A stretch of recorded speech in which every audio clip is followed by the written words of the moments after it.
This is Malang, and we are students of UMM.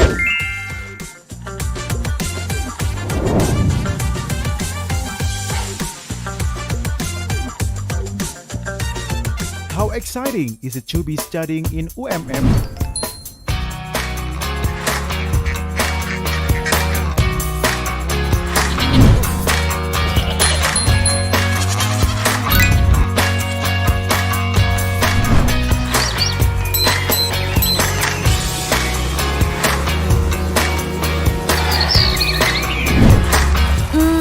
What's more?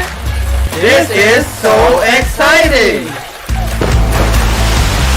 Undergoing a series of processes in this wide campus resembles a commitment to excel.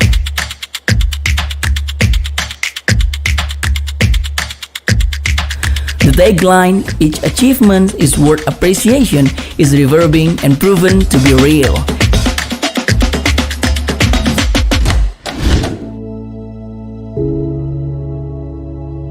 International Robotic Contest winners are freed from writing theses. Filming novelists deserves the same scenario.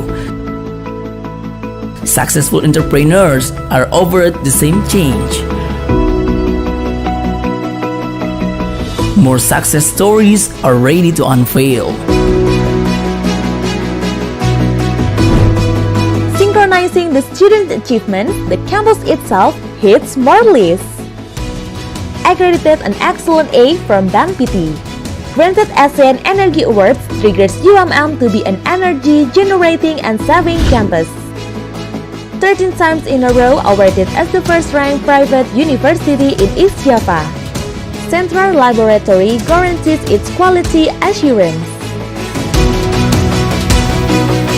The quality is evident by paying ISO 9001 and ISO 75025.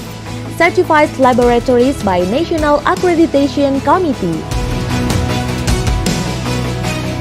Recognized beyond national scope, most study programs have been internationally certified and accredited by ONQA, EAB, World Federation Medical Education, and more to go. In 2021, UMM is recognized by Unirank as the world's best Islamic university. Mengucapkan selamat kepada perguruan tinggi Muhammadiyah yang telah berhasil menduduki top Islamic Universities versi Unirank, yakni Universitas Muhammadiyah Malang pada peringkat 1. Selamat dan sukses kepada perguruan tinggi Muhammadiyah. I guarantee there are a lot more to come. UMM has shaped its international atmosphere. UMM students are welcomed to opportunities to study with foreign incoming students via HAPS or scholarships, to name regular track, KNB, Dharma Siswa, language and cultural immersion tailored by BIPA. UMM on-campus international corners offer cozy space, American corner, China corner, Thai corner, India corner, and Aussie banget corner. UMM is renowned for its international community service programs and internship. International collaboration are overflowing. Let's say a collaboration with Temasek Foundation Singapore for community engagement in both countries, Confucius Institute China for lecturer and student exchange, a CICE Australian inviting Australian scholars to dive into Indonesian cultures, and Midcare Japan promoting UMM graduates as a fast ticket to work in Japan. Last but not least, partnership with Erasmus Plus, European Union consortium offering international studies, teaching, and research in Europe, and many more. Wow! UMM is wow! Study processes are enticing. UMM guarantees that the students will graduate in 4 years, be independent, and work. Is that all? That's not the end of the list. Character education remains the key. Character and leadership training equips freshmen with strong energy to embark their study. Islamic values are integrated during Quranic literacy program. A tailored course named Al-Islam and Muhammadiyah Studies exemplifies the vision. UMM students are honed to care about their neighboring societies. Community service and partner village development program is one of which.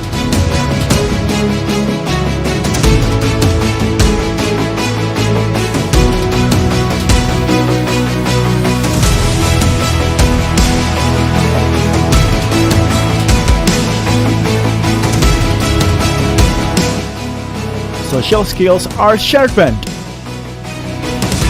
UMM lecturers also believe by their participating in community engagement programs in the areas of supervising tourism villages, agriculture, and partnerships. Student practicums are challenging. Students are to seek a real client, and together, they solve their clients' problems.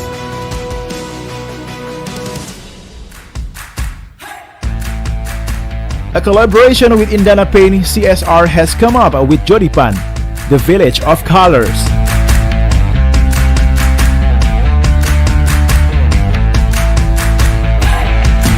Rexing goes viral. A lot more to go viral. We want more. UMM applied laboratories are study places of campus to be accessed. Here are on the long list.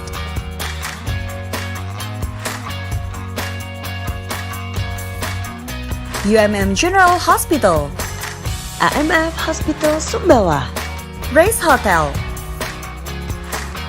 Kapal Garden Hotel, Rooftop Resto and Cafe, Sengkaling Recreational Park, Rinjani Auto, UMM Energy Gas Station, UMM Dome, Bumi Rinjani Syariah Bank, Micro Hydro Power Plant.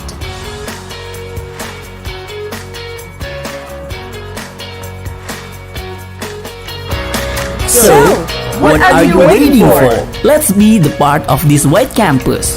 Dream, achievement, and inspiration are one of perfect combination.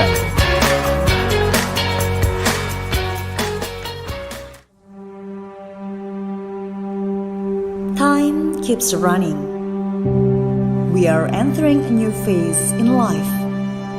In the first step, everything still felt dim as it's passing through a long and endless hallway.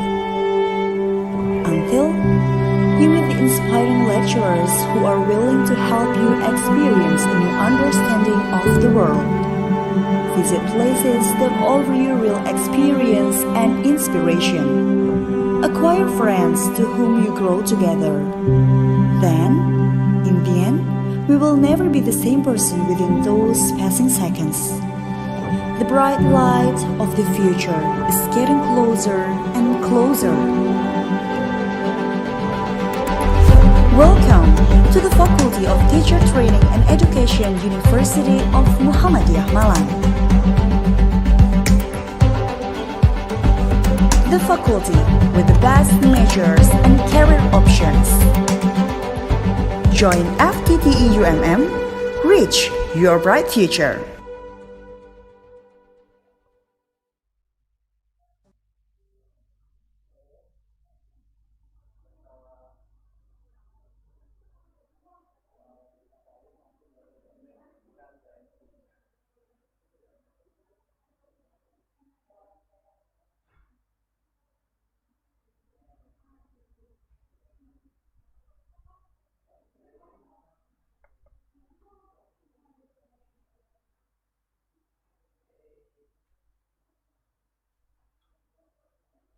Check. Ladies and gentlemen, this event is broadcasted live in the YouTube channel of FKIP UMM Official. Hadirin yang kami hormati, acara kita pada pagi hari ini disiarkan secara langsung pada channel YouTube FKIP UMM Official. So don't forget to like and subscribe FKIP UMM YouTube channel.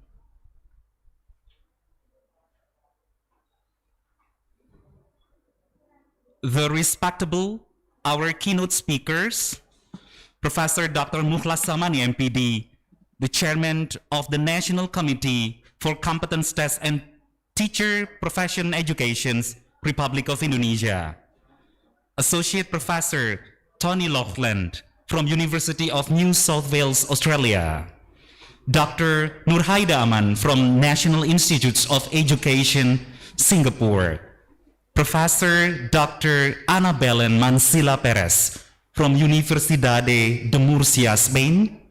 Rector of University of Muhammadiyah Malang, Vice Rectors of University of Muhammadiyah Malang, Dean and Vice Deans of the Faculty of Teacher Training and Education, University of Muhammadiyah Malang, Heads of Departments, guest speakers, international and domestic participants, and all audiences. Assalamualaikum warahmatullahi wabarakatuh. Ladies and gentlemen, a warm welcome to you all to this virtual venue. As you may be all aware of, this agenda is conducted to mark the beginning of the International Conference on Education, Teacher Training and Professional Development, ICE-TPD 2021, hosted by the Faculty of Teacher Training and Education, University of Muhammadiyah Malang, East Java, Indonesia. This conference is also specially tailored in conjunction with the festivity of the 57th Disnatalist of University of Muhammadiyah Malang to bring together a group of scientists and practitioners in education realm from all over the world to present and exchange breakthrough ideations. Ladies and gentlemen, this ICE-TPD 2021 is aimed at providing an arena to share experiences among researchers, professional educators, education policymakers, and education practitioners from various parts of Indonesia and the world to discuss various educational themes within the frameworks of latest development, current issues, challenges, theories, and best practices in improving the quality of teachers and education in a broad scope. We are aiming for the theme, Global Inspiration of Teacher Professional Development. Ladies and gentlemen, this one-day program is attended by exceedingly 750 participants. That's a wow. From a number of regions and countries for sure. So welcome virtually to Malang. Welcome to University of Muhammadiyah Malang. Together, we're focusing our attention on recent outstanding improvement toward teacher professionalisms, as well as the future trends and needs.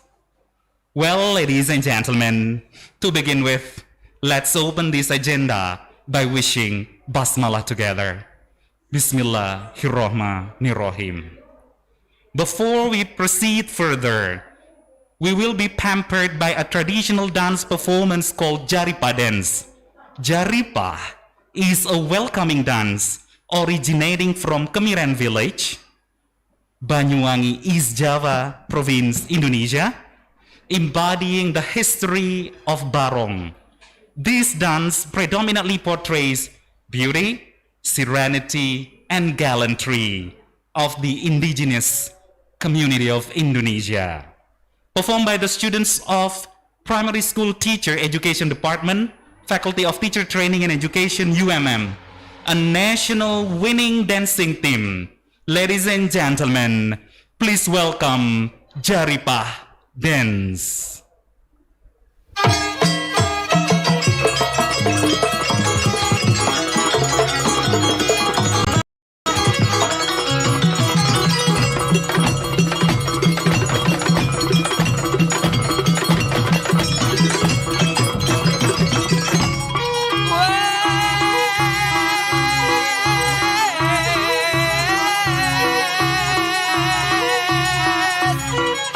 Semayang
Wasyo, yaiku ya mbok, apuose. Krungu kabyar, jari rawatan Riko ilang ya. Iya mbok, biarong. Ketiga.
Numpak sepeda jangan diputar, kalau diputar rusak rodanya. Anak muda belajar pinter, kalau pinter mahal harganya.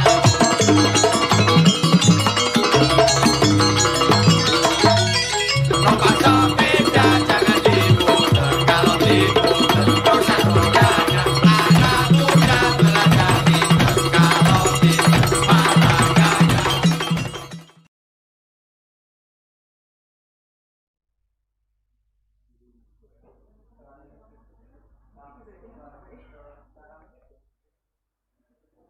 That is a nationally winning Jaripah dance team.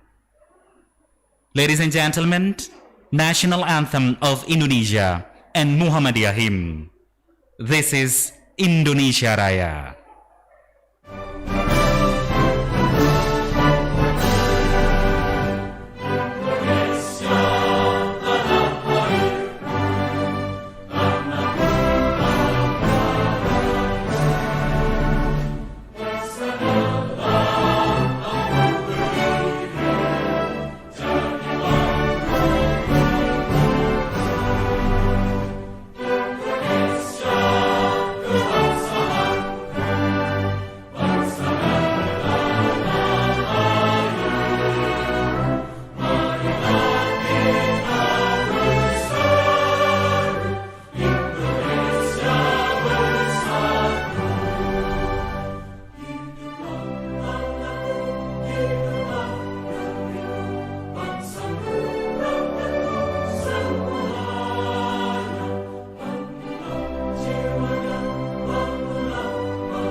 A quick word about this program. We shall begin with a remark by the Dean of Faculty of Teacher Training and Education, FTTE University of Muhammadiyah Malang, Associate Professor Dr. Ponco Jari Wahyono MKes.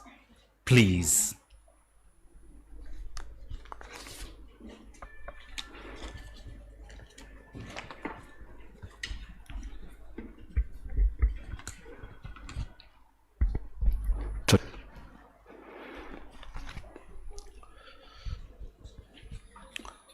Bismillahirrahmanirrahim.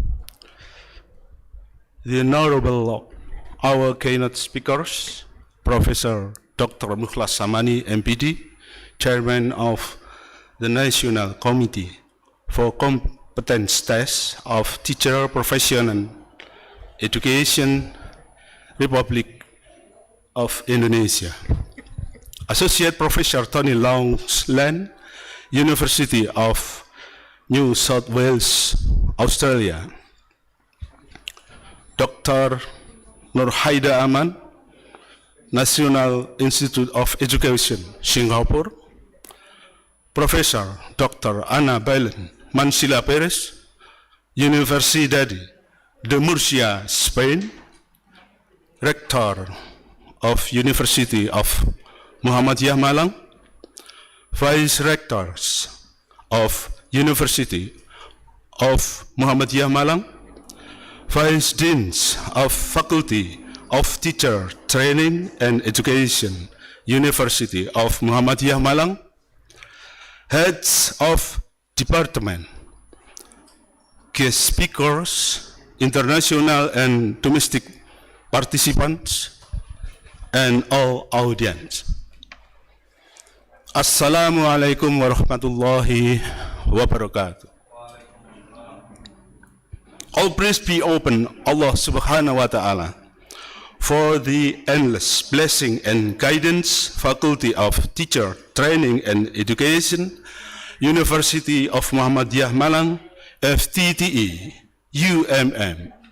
Today, could organize an international conference on education, teacher training and professional development, ICE-TPD. Ladies and gentlemen, this international conference is aimed at providing an arena to share experiences among researchers, professional educators, education policymakers, and education practitioners from various parts of Indonesia and world to discuss various educational themes within the frameworks of latest development, current issues, challenges, theories, and best practice on improving the quality of teachers. Working collaboratively, professional educators, the improvement of instructional quality, and becoming professional teachers are the driven objectives derived from today's international conference. Faculty of Teacher Training and Education, University of Muhammadiyah Malang has committed to be an institution with the spirit of continuously developing teaching and education knowledge. This effort is executed to facilitate ideas, both spoken and written ones, about education and teacher professionalism, quality improvement. All happy participants, this conference is also held for share and exchanging experiences or education-related issues in regional, national, and international scopes. FTTE UMM has also inspired by the accomplishment of some faculty members who have finished their doctorate program to disseminate their expertise in front of academic public. This forum is also to acknowledge their accomplishment. A high appreciation is directed to committees for their hard work and dedication to organize today's event. I, on behalf of Faculty of Teacher Training and Education, as the Dean, would like to also express great support to all participants. Happy participating that in this international conference.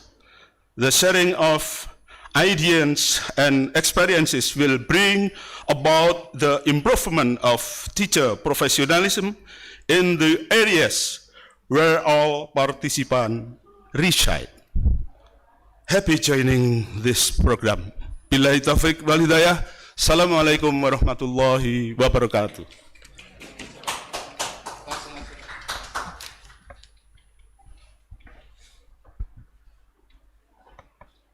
Thank you for the remark, Mr. Dean. The welcoming speech and official opening by the Vice Rector for Academic Affairs and the Development of Al-Islam and Muhammadiyah Studies, University of Muhammadiyah Malang, the distinguished Professor Dr. Syamsul Arifin, you on the screen. Thank you, Rizky. Yeah.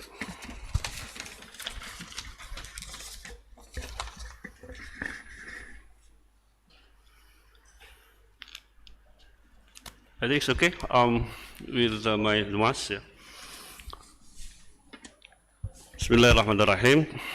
The Honorable, our keynote speakers, Professor Dr. Mukhlas Samani, MPD, Chairman of the National Committee for Competent Tests of Teacher Profession Education, Republic of Indonesia, Associate Professor Tony Loveland from University of New South Wales, Australia, and Dr. Nurhaida Aman from National Institute of Education, Singapore, and Professor Dr. Ana Belen Manzila Perez from Universidad de Murcia, Spain, and the Rector of University of Muhammadiyah Malang, Dr. Fauzan,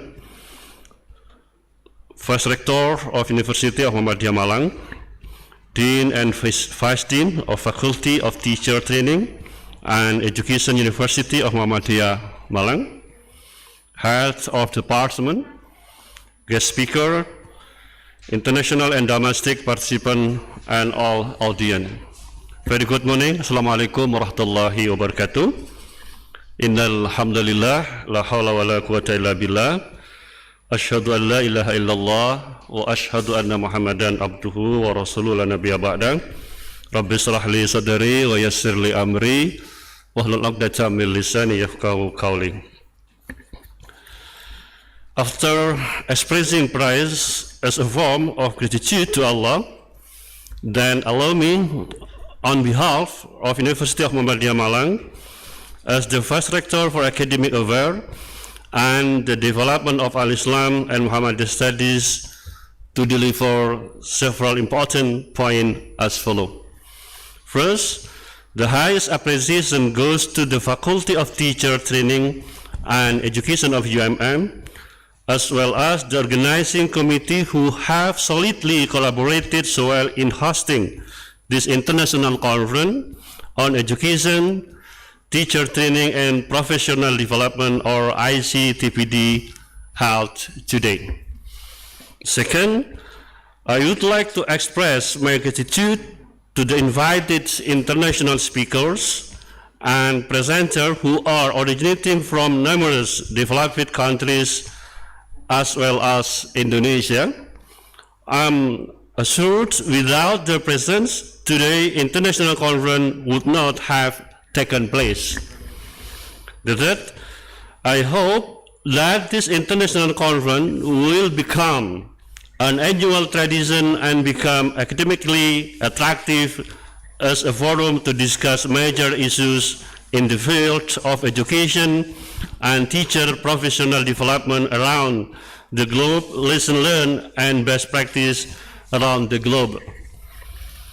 I highly expect that the conference will result in the strengthening and strategize outcome for broader coverage of participants and with wider publication impact. This precious event is expected to yield best practices to the implement and developed by all participants back home. Lastly, this agenda over the real step and steps to arrive at the goal of continuous improvement of teacher professionalism. And finally, let's start this conference by wishing Basmalah together. Bismillahirrahmanirrahim. Happy participating and sharing your expertise. Assalamualaikum warahmatullahi wabarakatuh.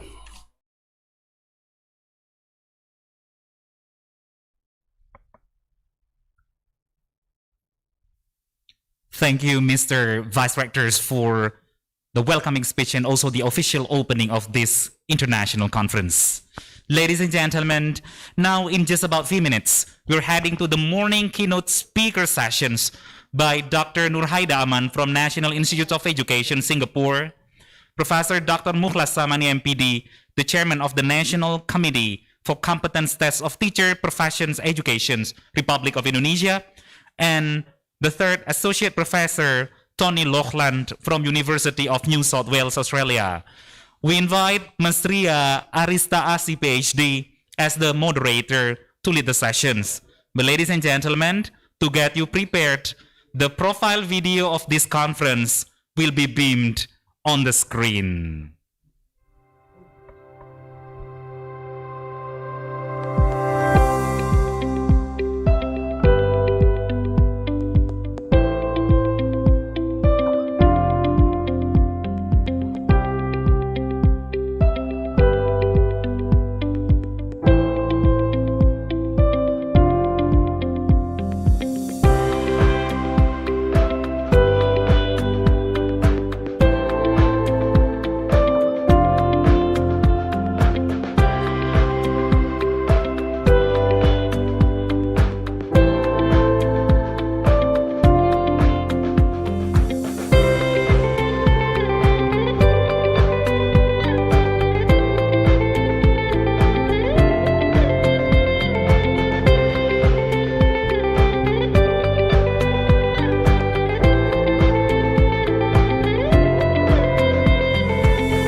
Good morning to all of the participants and the honorable keynote speakers.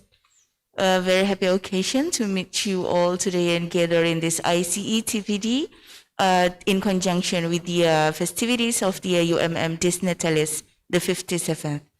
Have joined us today is Associate Professor Dr. Nurhaida Aman from Singapore. Good morning, Dr. Aman. How are you today? Right. And the second is Professor Dr. Mukhlas Samani from Indonesia. Let's wait for him to join later. And the last Associate Professor Tony Lachlan from the University of New South Wales, Australia. How are you today, Tony? Right, okay. Right. Thank you very much. Okay, so today we are going to hear the presentation from our honorable keynote speakers. Each keynote speakers will be given 20 minutes to present, followed by the 10 minutes of question and answer session. Oh, here it is, the Professor Dr. Mukhlas. Good morning. Dr. Mukhlas, how are you today? Right, okay.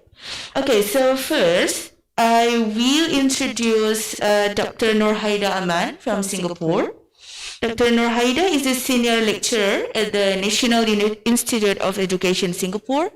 It is the one and only teacher education institute in Singapore under the management of Nanyang Technology University. She has published in the area of the teaching and learning of English grammar. For example, sociolinguistics issues like bilingualism, language, and identity. She also interests in the matters that relate to teacher education, like the relationship between teacher beliefs and practice. So, Dr. Nurhaida Ahmad, please, time's yours. Thank you very much. And thank you to the committee for having me this morning. Can I confirm that you can hear me just fine? Yes, all clear. Thank you very much. Assalamualaikum warahmatullahi wabarakatuh to everybody. It's a very pleasant morning here in Singapore. So, and thank you to the committee for allowing me to start my sharing first, because I have a lesson immediately after to run off to. So as soon as my session is over, I have to take leave. So I do apologize if I seem to rush off. A teacher's job, it's never ending. It's always trying to squeeze meeting in between lessons. All right. I have been invited to share a little bit on what goes on in Singapore, especially what happens in relation to professional development in Singapore. So I hope you can see my slides. So what goes on in Singapore really? I mean, Singapore, I'm sure everyone is aware of, it's a terribly small island. So I'm from I'm part of the National Institute of Education, which is the only institution in Singapore that deals in teacher training. And so all teachers must go through our doors to be able to teach in our local schools. We are part of Nanyang Technological University, which is the university that oversees education too. So if you have students who choose to attend the other universities, and if upon graduation, if they eventually decide to become teachers, they must still come to us at NTU for teacher training. So the School of Education within NTU is called the National Institute of Education. What is it that we do? What is it that we do? Well, we have both pre-service and in-service training. So our pre-service training ranges from anywhere between 15 months to about 4 years, depending on what program the students take, after which they are deployed to teach at our local schools as beginning teachers. Now, for all teachers, for all local teachers, in Singapore's educational system, we believe that it is important that talent is identified and nurtured very early on, rather than being left to chance. So we make sure that the teachers receive the support that they need. And so after 3 years of training or teaching, the teachers are then evaluated and assessed to see whether they have the potential for one of the 3 career paths. So the teachers can choose or can be appointed to become eventually what we call our master teachers, who are experts in subject content and pedagogy, or they can become specialists in curriculum as well as research, or they might be appointed to become school leaders. So if you're a classroom teacher and you demonstrate potential, you have the ability to join one of the one of these three tracks. Now, what is really professional development? So for a teacher who's been identified for one of the three tracks, whether for teaching or for leadership positions or research positions, we make sure that we provide the necessary training for them to function effectively in the new positions. So we make sure that they get the necessary training, the professional development, which is also known as typically, I think traditionally known as staff development or in-service and training or continuing education. So in Singapore, I mean, when we talk about professional development, I mean, it's important everywhere and anywhere in the world. But why do we think that PD it's really important and necessary? Well, by and large, we all agree that any university program cannot provide you with all the necessary knowledge and skills that you need to become effective educators. So it's only upon graduation that you learn on the job, really, and you learn what it's needed to become a good teacher and to be very effective in your role as a teacher.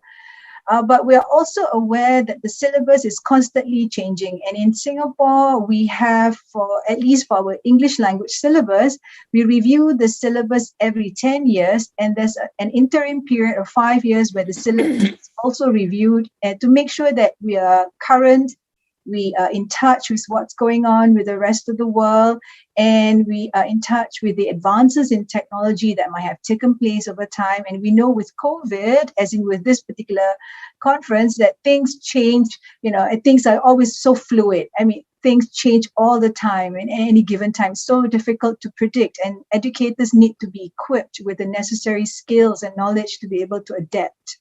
And so we think that professional development, it's a necessary component of teacher training that carries on even upon graduation. If we think about, so PD or professional development is important, but what are some of the key features of PD? Well, I think Professor Darling-Hammond has come up with a few features of PD. I just want to share a couple with you. I think one of the more important features of an effective professional development program is one that is content focused. So PD that focuses on teaching, equipping teachers with teaching strategies associated with delivering curriculum content. Another feature of a good professional development program is one that incorporates active learning. This is where teachers are provided opportunities to use authentic artifacts, so authentic texts, for example, and they are constantly engaging in interactive activities for them to learn in a contextualized professional learning setting. So we feel that active learning must take place for a PD program to be effective. Another feature of effective PD, it's probably the use of different models of effective practice. And so in some of our programs, we make sure that we model the kind of instructions that we want the teachers to then replicate in their classrooms. And we want to share with teachers what good practices or best practices look like, what's done in other parts of the world, what's appropriate for different groups of learners, different groups of teachers with different levels of competencies. And so we make sure that teachers are provided with a variety of lesson plans, a sample of student work.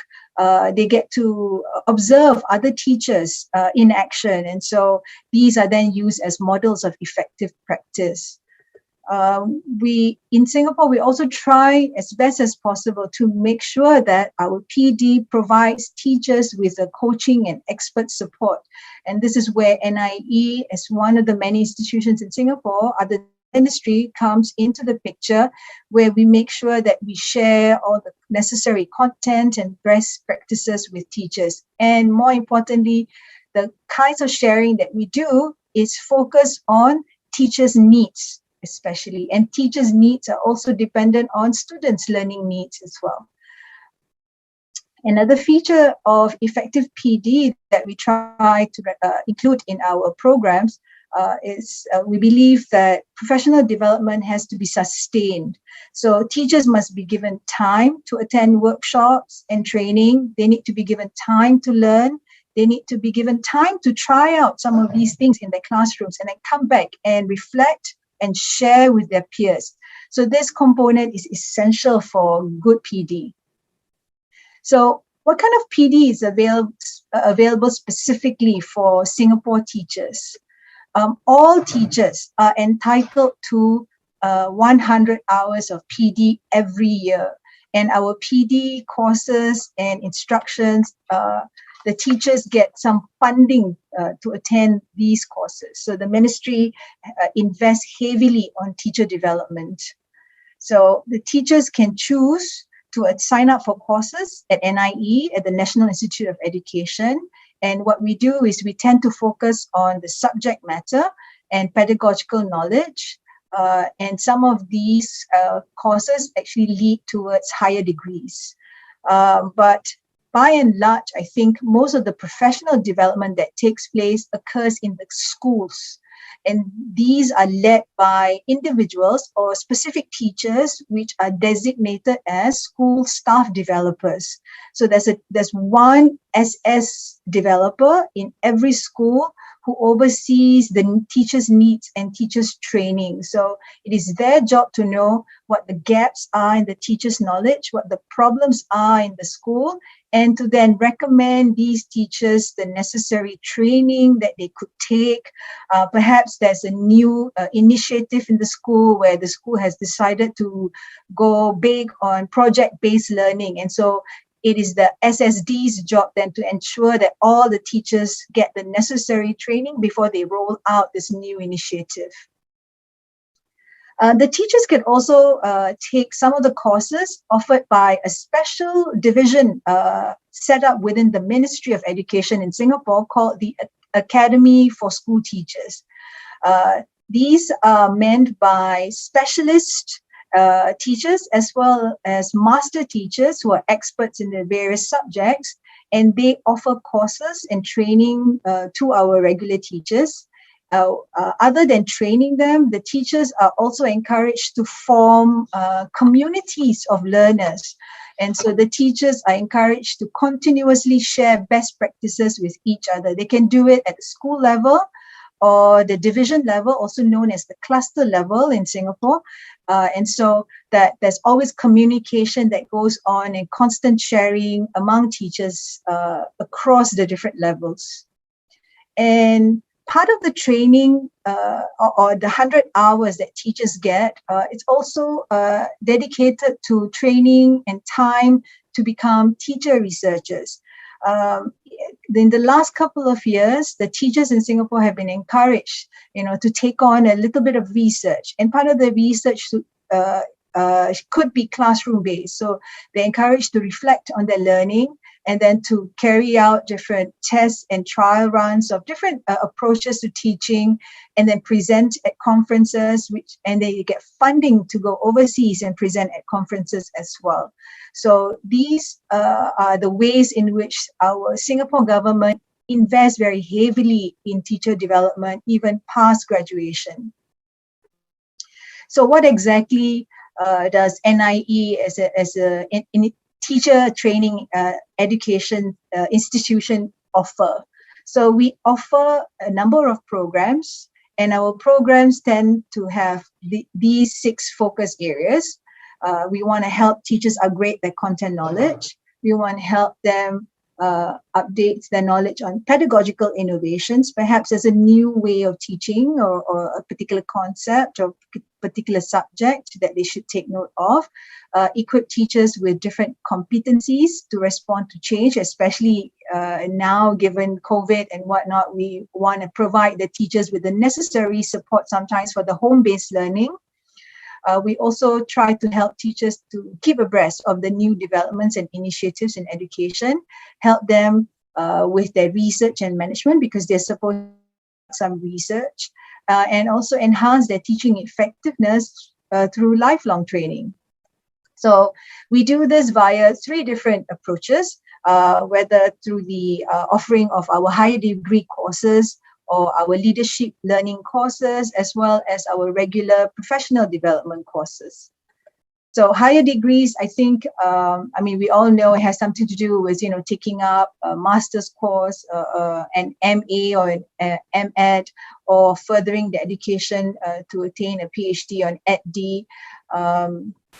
So what do we do at NIE? Well, because we're a teacher institution, we offer the Masters in Education, where teachers develop their knowledge in the specific areas of education, or we offer the regular MA courses that focus on different subject content areas, but we also offer educational management as well as leadership courses. So we have the MA in Applied Linguistics, which is meant for teachers who want to strengthen their knowledge within the specific subject areas. We also offer the Masters of Arts in Educational Management. These are for teacher leaders and professionals who wish to develop their skills to lead schools and lead teachers. We also offer the Masters of Arts in Leadership and Educational Changes. So these are for mostly for leaders who are, these are mostly for leaders who are interested in keeping up with information on curriculum and leadership and change. Okay, let me see. All right. Then we have our regular MEd program, which I will not elaborate on. And then what about the leadership programs that we have at NIE? We have a number of programs for teachers in leadership positions.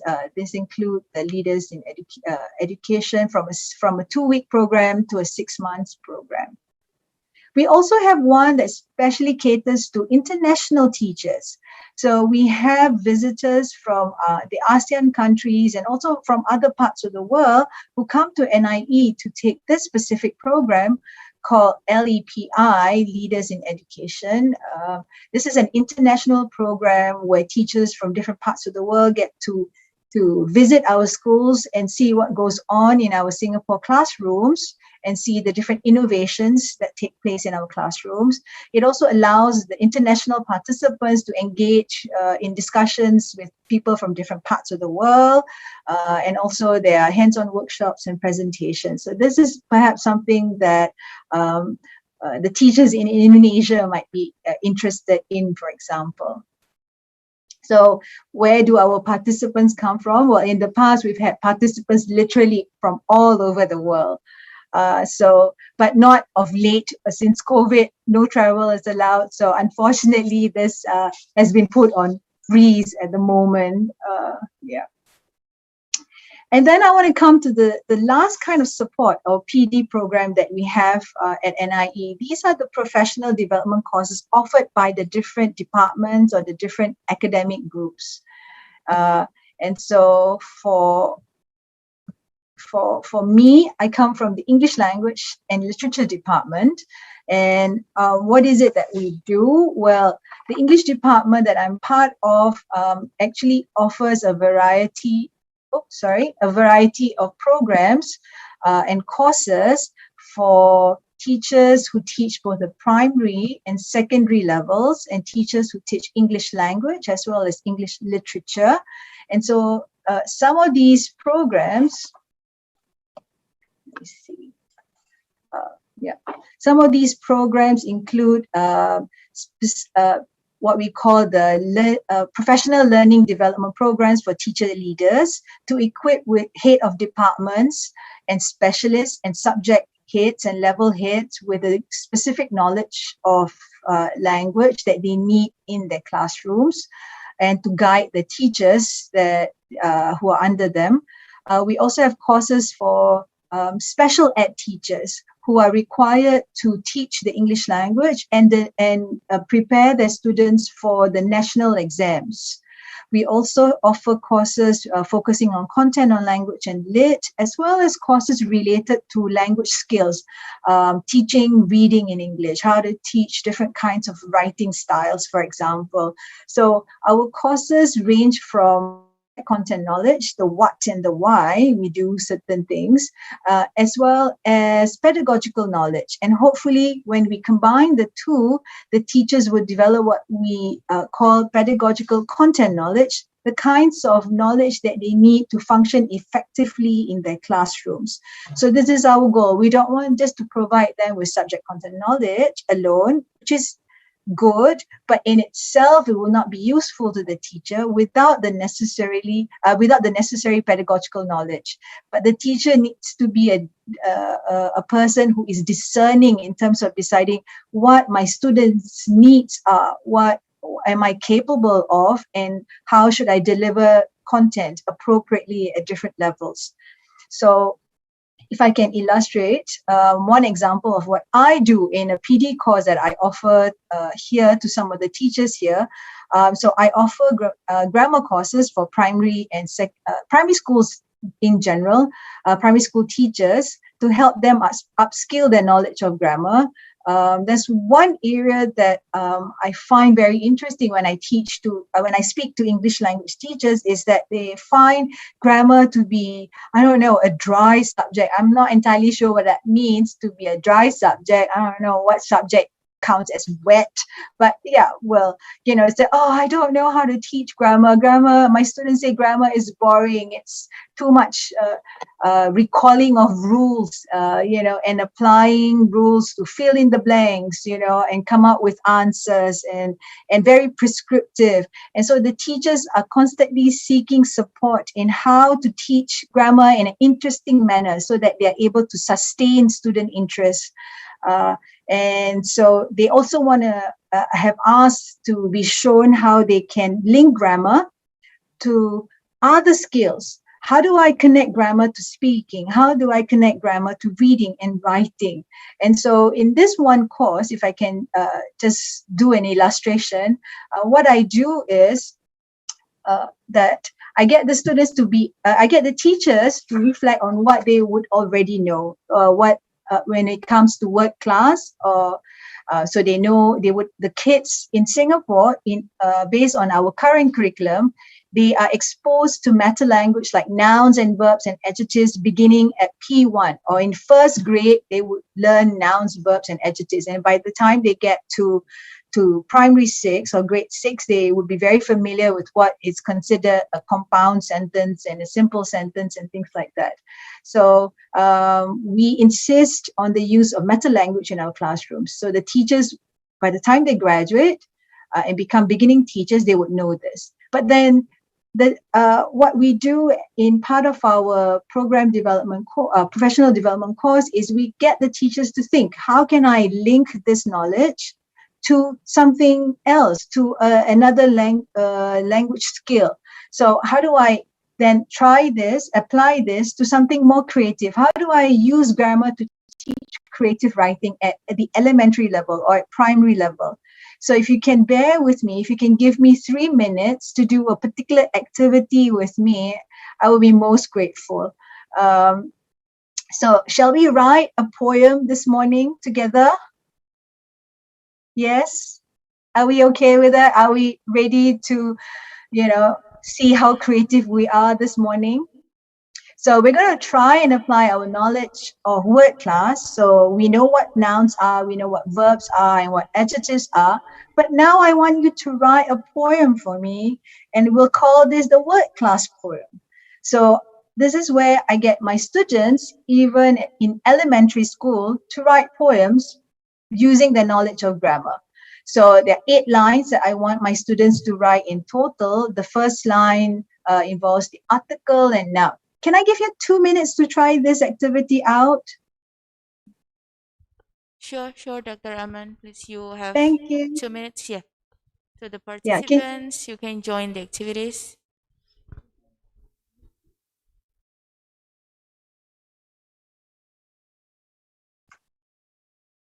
Write a poem with the following rubric.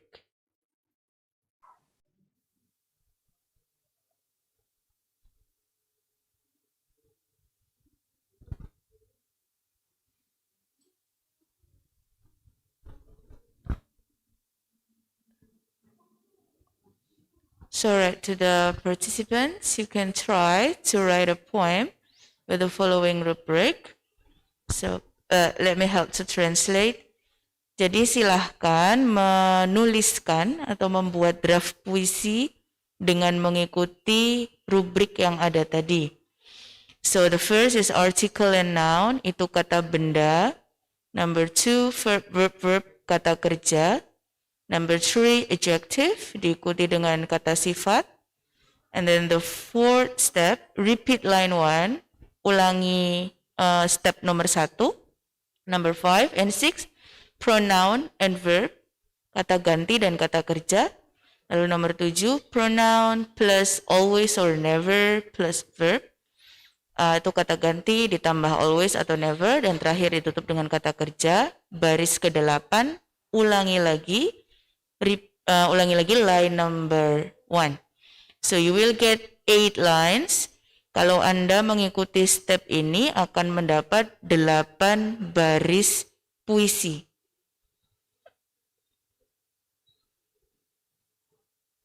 How many times remain, Miss Aman? Right. 1 more minute.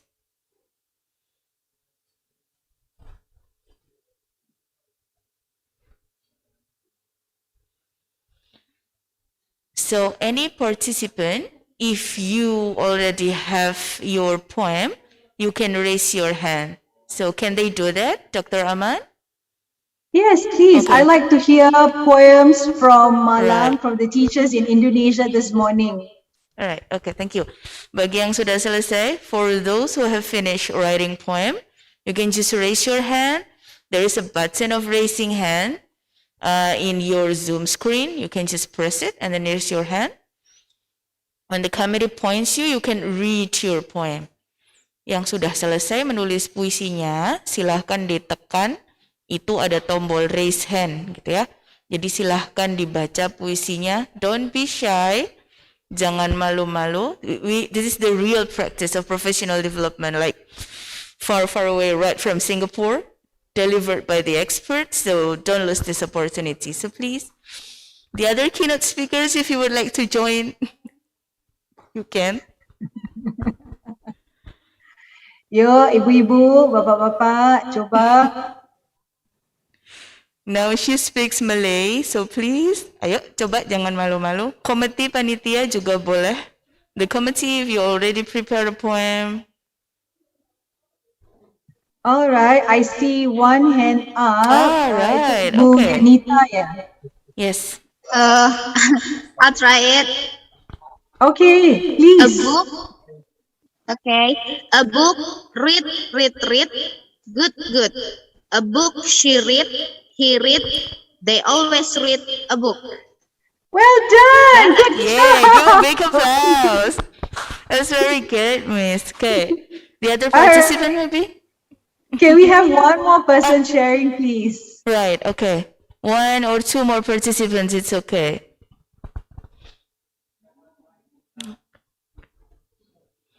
Yo, dicoba yo. Sita? Ibu Sita? The committee saw you raise your hand? Yes, Yes. Okay, please try. a bird. Flying. Beautiful and high. Is fly over the sky. Is fly over the sky. Is always fly. A bird. Thank you. Okay, that was very great. Thank you. Okay. Okay, I think there's one more person who's waiting to share. Yes. Okay, so this is the last person. I'm sorry because the time is limited. Miss Nur Laila. Okay, thank you. I want to try this. A beautiful sun, shine, warm. Beautiful sun. I love, I like, I always see beautiful sun. Thank you very much. Thank you. All right, thank you for the active participation. It's wonderful to get such response from teachers in Indonesia. I'm so pleased this morning. Now, perhaps I should have made clear that article refers to a and the. So one of these three words. So there will be occasions where, you know, some of the responses from the teachers will be good and some of the responses from the students would be incorrect as well. But this is the chance that we get to correct and rectify the knowledge that, you know, they may have misunderstood in our grammar lessons. So gives us the opportunity in what we call the teachable moments to correct what might have gone wrong. So if I can share with you my poem.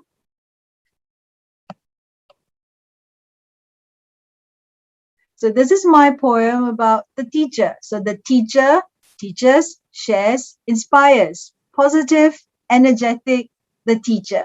She listens, she cares. She always helps, the teacher. So this is something that, do you think this would be something that our students could do if we were to provide the necessary support and scaffolding in the activity? This is what we want our teachers and our students to see, that grammar, for example, as a subject, is not something isolated and independent from other language skills, that we can teach grammar together with writing, grammar together with speaking. And so these are some of the activities that we have included in our professional development courses, meant to support our English language teachers in the classrooms. So with that, I thank you very much for your time and for your participation. Thank you so much. Thank you very much, Associate Professor Dr. Nurhaida Ahmad, for the rough explanation about the practices in Singapore.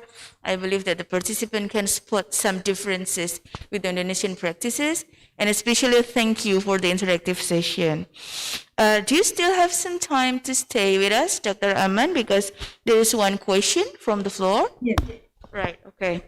So this is the question from Ria Miranda Hesti. Oh, Ria Mariana Hesti, sorry, almost the same name with mine. Is there any funding help from the government to teachers to conduct professional development in Singapore? And if so, how do they get it? So please. Funding for which group of teachers, sorry? Any group of teachers, she doesn't specify. So the funding from the government to teachers in Singapore. And if the government provide funding, how the teachers get it. Yeah, so in Singapore, because teachers are given up to 100 hours to attend professional development courses and training, which could also include presentations, at conferences, as well as attending courses at NIE and also engaging in different kinds of professional development. They get the time off to do this. They are also provided funding. So every school is provided funding depending on head count, how many teachers there are in each school, and the teachers can tap into that particular pool of funds for them to attend courses, for them to go overseas and do conference presentations. So the ministry is very heavily invested in education. We see the importance of education, and so we not only want to provide opportunities for students to excel, we want the teachers to do just as well, if not better, so that they can support their students' learning needs. So the ministry actually set aside a hefty amount of money actually annually for teachers to attend courses. Right. Okay. Thank you very much, Dr. Aman, for the answer. So I hope that can satisfy the participants' question. So I think there's only one question for this session, and we also apologize because Dr. Aman also have to go after this. Yes. Okay. Okay, so I am so sorry I have to leave. right, it's all right. Okay, so thank you once again from the FCT EUMM and all of the participants. That was very enlightening, and I believe that all of us benefit from your knowledge. Thank you very much once again. Thank you very much, everybody. Assalamualaikum warahmatullahi wabarakatuh. Waalaikumsalam warahmatullahi wabarakatuh. Okay. Now we move to our second keynote speaker from Indonesia. But before I introduce him as a very important public figure in our country, let me remind once again to all of the participants that you can type your question in the chat box. You can use either English or Indonesian because the committee will help you to translate. But if you want to ask your question directly, you can just press the button of raise hand in your Zoom feature, and then the committee will point at you. Okay. So now our second keynote speaker, Assalamualaikum, Professor Mukhlas Samani. Waalaikumsalam warahmatullahi wabarakatuh. Can you hear me, Ms. Moderator? Okay, yeah, very clear, right. So Professor Dr. Mukhlas Samani is a professor of education management in the State University of Surabaya. He once was the chairman of the National Committee for Competence Test of Teacher Profession Education in Indonesia.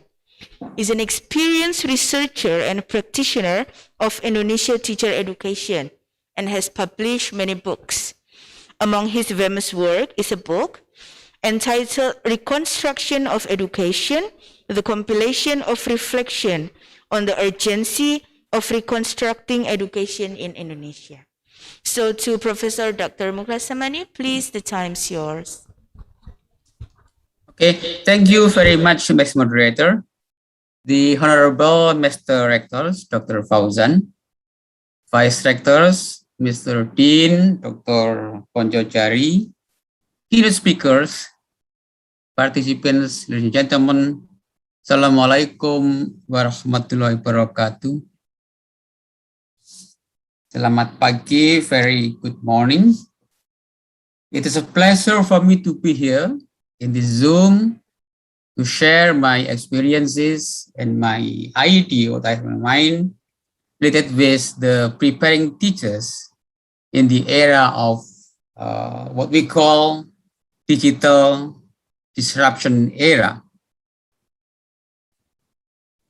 Many experts say that right now actually education is disrupted by technology. Technology development threat education unless it can adapt and utilize technology to foster the development. I will try to make my presentation shorter so we will have more time to discuss it. Well, let me share my screen with my PPT. Oh, I can find it. Let me try first. This one, okay.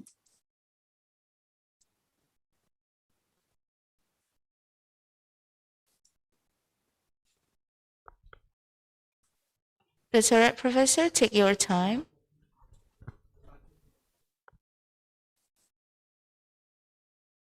Oh.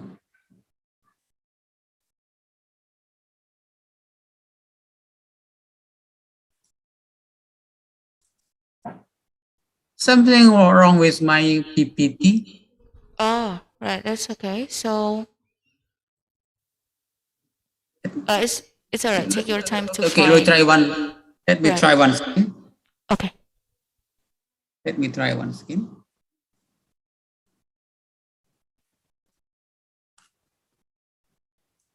Okay.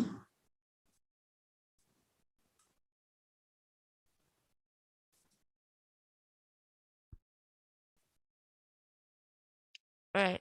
We can see it clearly. Oh, So yeah? Yeah, you just need to put it on a slideshow. We can see the slides. Right. Uh-huh. Okay. Okay, all clear. Thank you very much. Okay, thank you very much. Let me proceed to the next caption. I try to break my presentation of 5 parts. First is technology of education development that influence education, of course, in teaching learning process, and then followed by teaching learning process in the digital disruption era.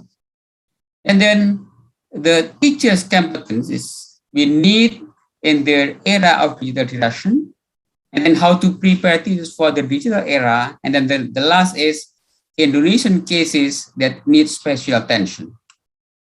Ladies and gentlemen, I will try to pick up what Trilling and Fadl said maybe in 29 means maybe 15 years ago. She they have a book entitled 21st Century Skills, Learning from Life in Our Times.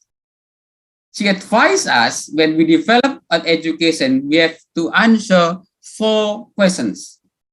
The first is, what will the world be like 20 or so years from now when your kids has left school and out in the world? It means that we can imagine, we try to imagine what our society will like 20 years from now when our kids already left their school, graduate from school, and entering in the real society.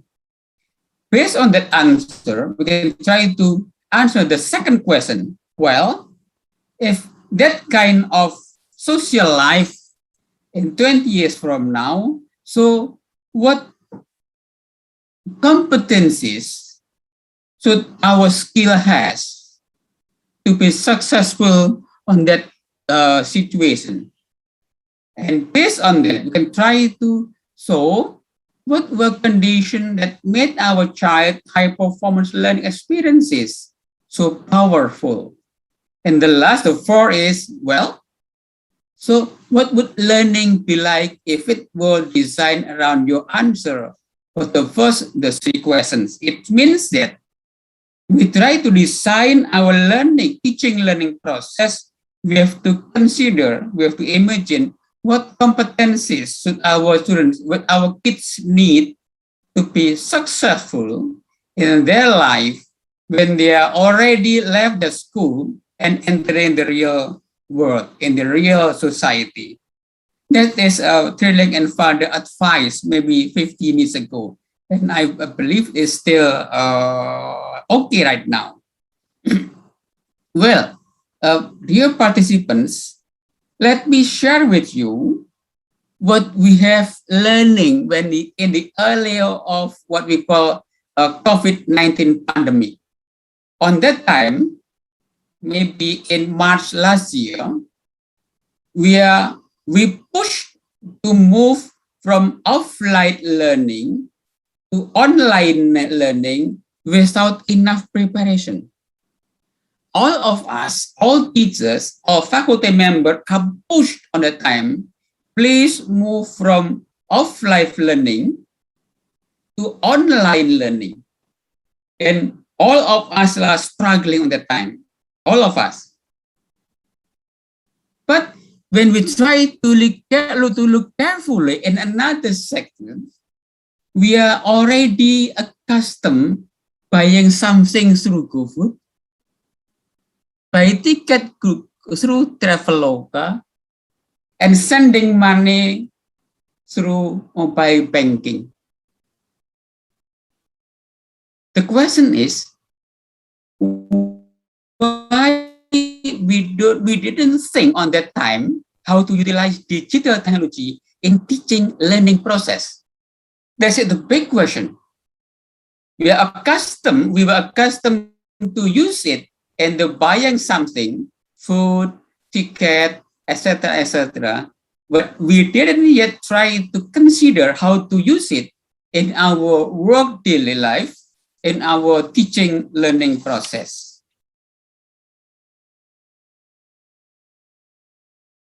Some experts already got the answer. When technology emerged, let's say digital technology, the first sector who try to use it, to utilize it individual. We bought a handphone when Samsung tried to introduce the new things, the new one. And the businesses, let's say banking, Gojek, etc., etc. And the last is public policy, including education. This is the answer. Why we are always in the last chance, in the last opportunity to utilize technology.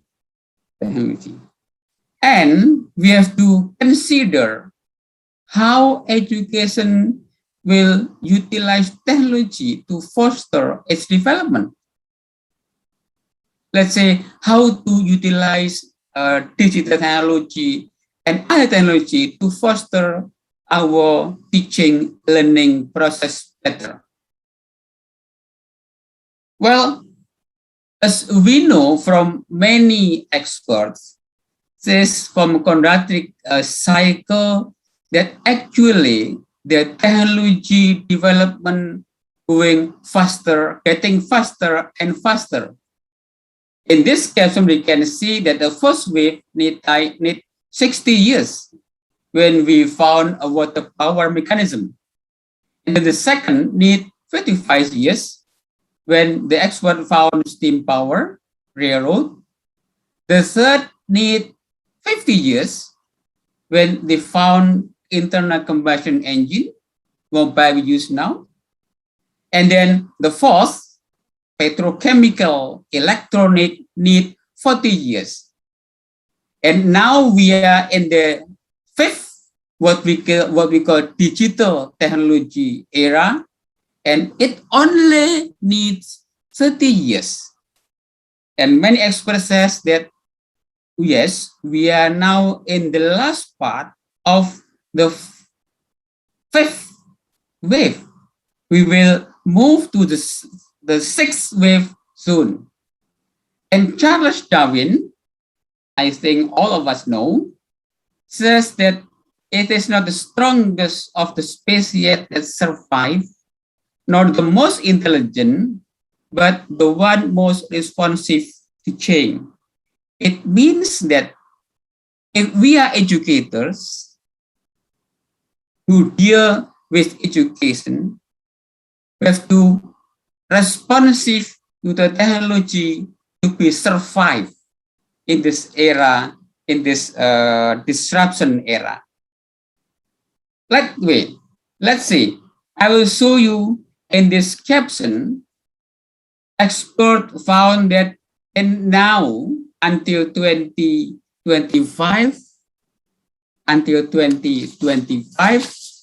yeah, most of jobs may be lost from what we are seeing around, but many new jobs emerge. And 50% of our job right now, our worker right now, our employees now need a new training, need reskilling, and maybe 40% of them need to learn a new core skill. It's that our kids, our students will need new skills, reskilling when they leave their school, if we don't have a better education system. Let me share with you what experts try to find out that right now, there are three trends. There are three trends in working. Most of our automatic replace the routine work right now. Let's say we can when we are going to a bank office right now, we use what we call ATM instead of going to what we call it teller. And while we send our money through mobile banking, it means using automation. And in terms of workplace, right now, we all teachers, we all faculty members working from home, not going to campus to school anymore. It means that the distance from the work, from the office with home will not many problem anymore. We can work from home from a distance. And since the technology going faster and faster, and every job need to be moved with technology, it means that talent, a capacity to learning how to learn, to adapt new technology will be more important and more important from now. Okay. Last year, 2020, World Economic Forum tried to find out what are the competency needed to be successful on that kind of situation. And they found 4 skills: global citizen skills, innovation and creative skills, technology skills, and interpersonal skills. Why global citizen skill? Because maybe and hopefully in many cases our children will work collaboratively with their colleagues from other countries who have a different culture, with different custom. Why innovation and creative skills? Because they have to solve the problem on their task using technology, so they need technology skills. Why interpersonal skills? Because they have to work together in a group team. In 2014, I did a research with my team, and I found out very similar things with what Economic Forum found. I found 2 most important skills that are solving problem creatively and living together in a harmony. So, using to get that kind of competencies, we have to move from disciplinary mind to synthesizing mind to creative mind to respectful mind, and then the last is to ethical mind. Solving problem creatively, and sometimes I call it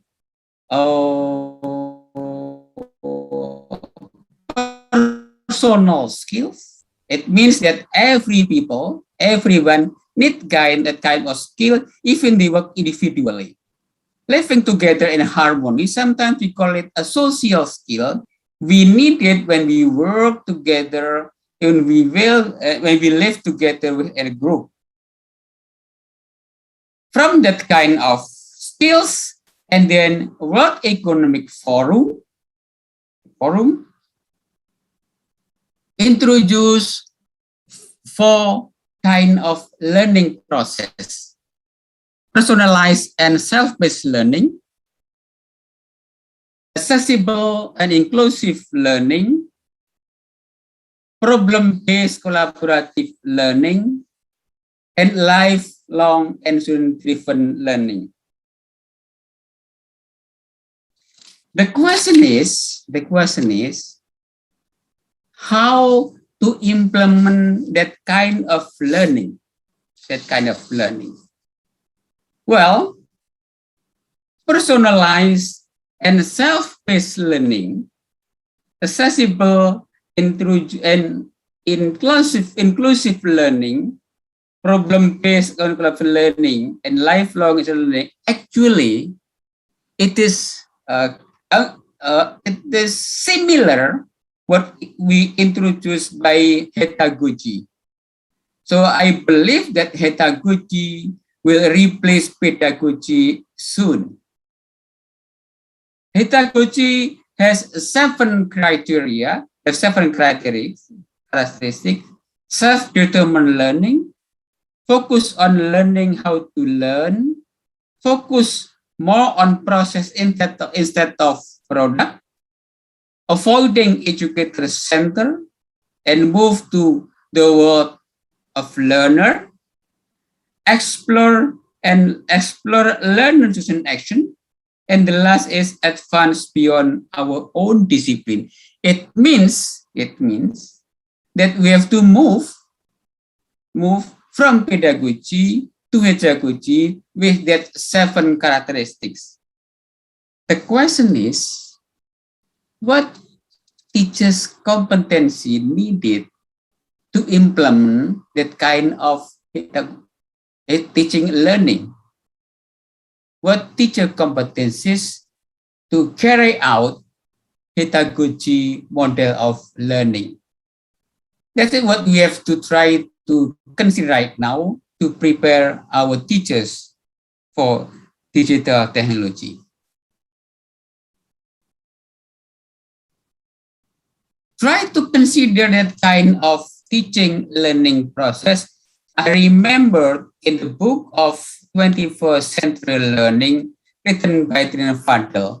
On that book, Trina Fadel tried to imagine what learning environment should be designed to foster, to develop problem-based learning, project, etc., etc. And on that screen, on that picture, we can see, often working in a group, solving problem, and the teachers helping them, assisted them. Assist, help means not teaching anymore, but try to guide, what we call guiding, not rowing. Well, dear participants, in the early of pandemic, right now, maybe in the last 4 months, I noticed that actually digital schools, digital learning program already emerged in our country. We can see here, this is Muhammadiyah Online University already introduced, already emerged. Kahmi also introduced an online university. And Nusantara Cemerlang introduced sekolah virtual schools. Many universities now offer MOOC, massive open online courses. And Coursera, developed by Google, right now has thousands of participants across the globe who learn various of skills through various of training. It means that digital learning already emerged in our society right now. So how to teach complex problem solving creatively, living together in harmony through digital teaching learning is the key question we have to answer in developing teachers in the digital era. I tried to find out that I found that to teach complex problem solving and living together in harmony, we have to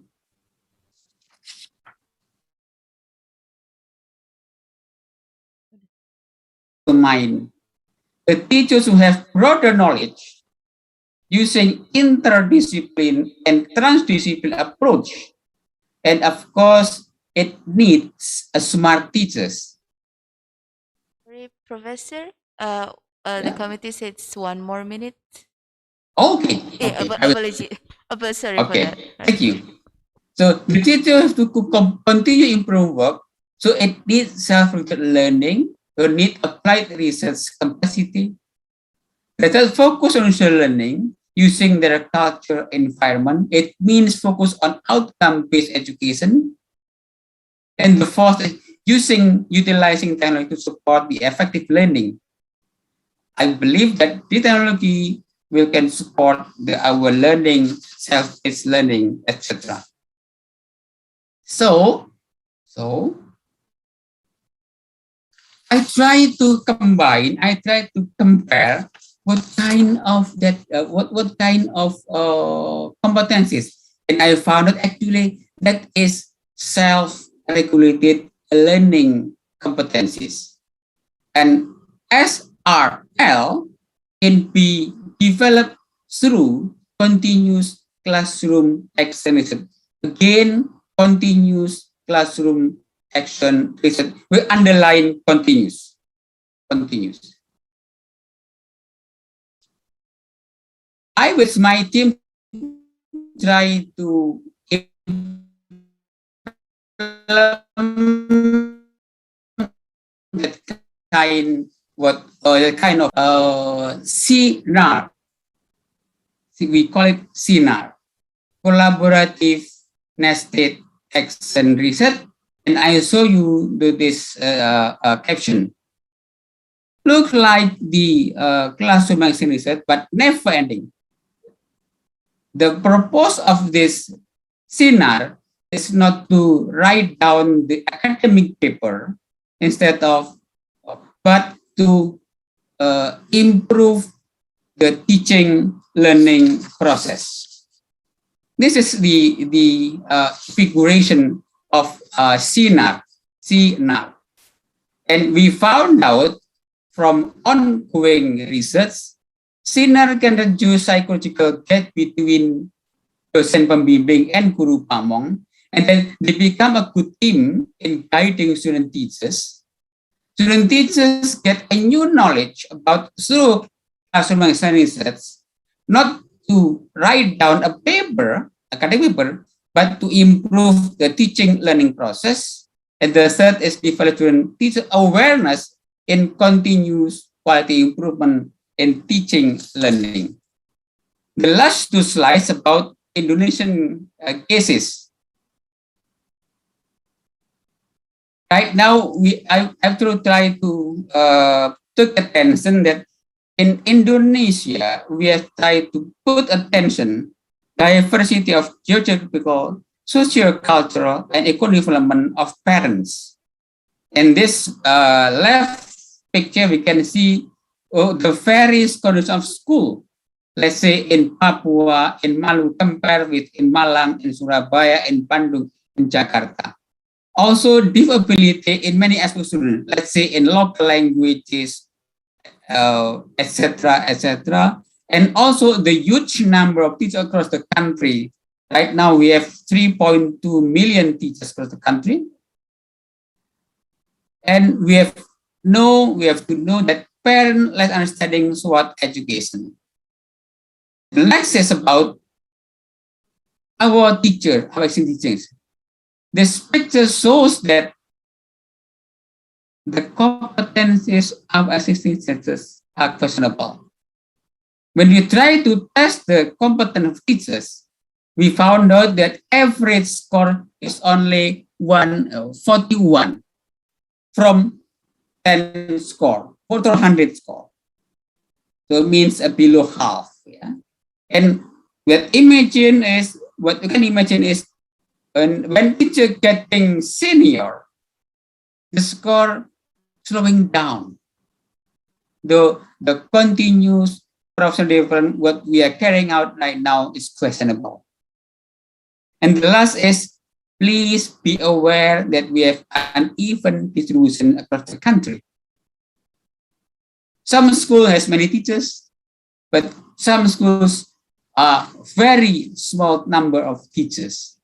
So we have uneven distribution, especially when we compare the school in the urban and the rural area or the remote area. Thank you very much. Thank you.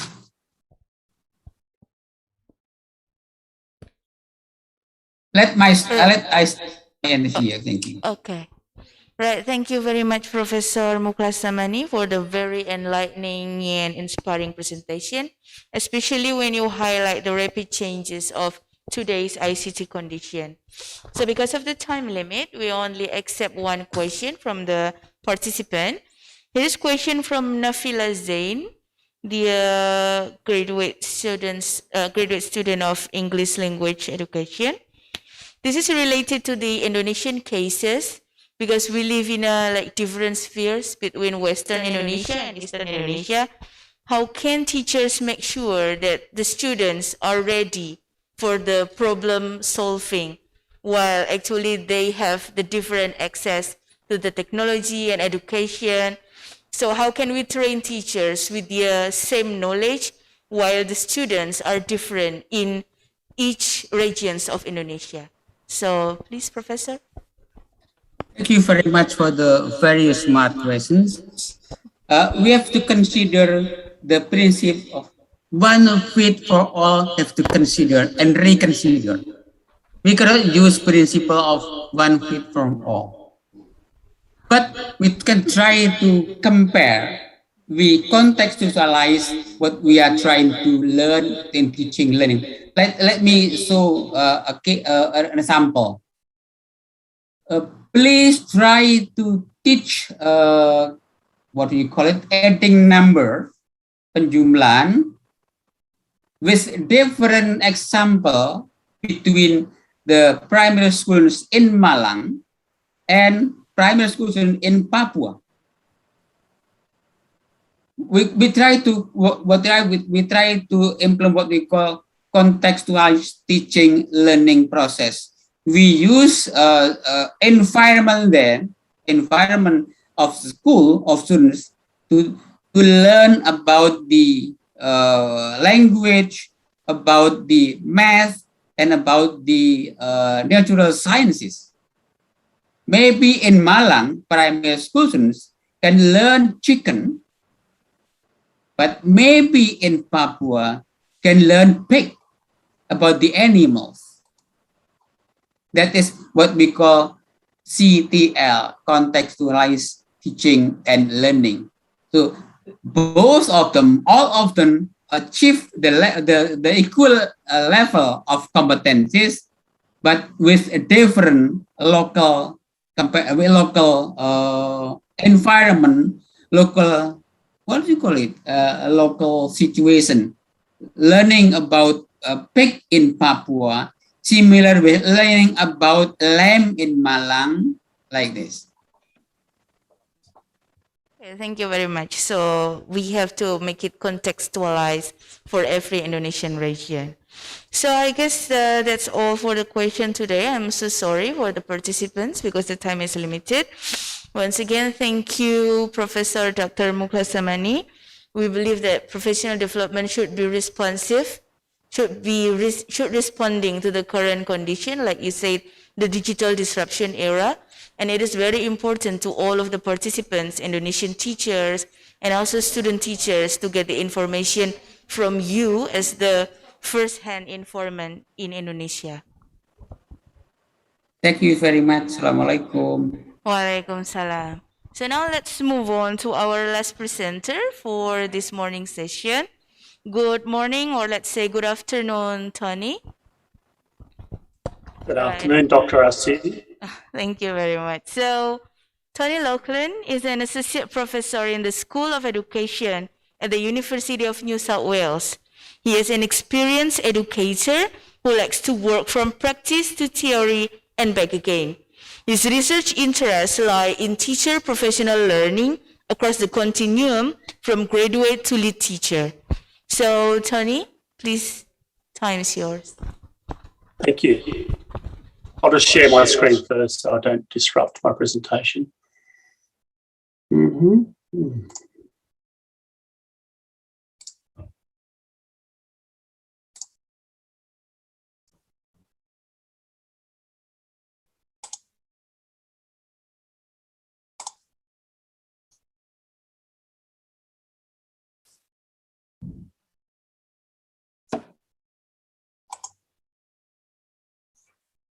Okay.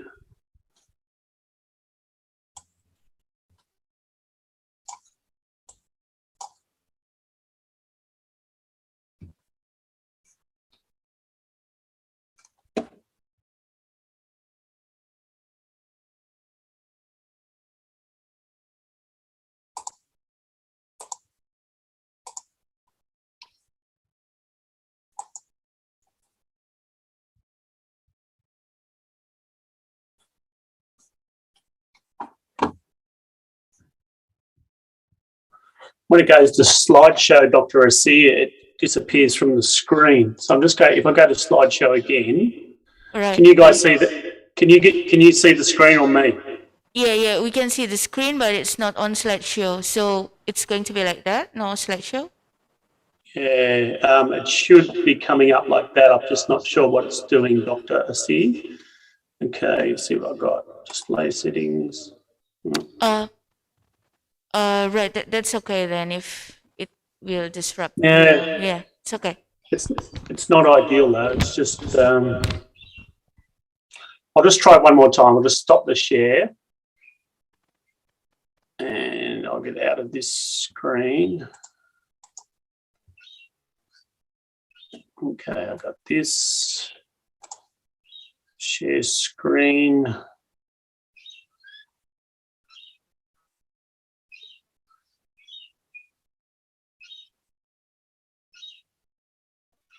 Okay.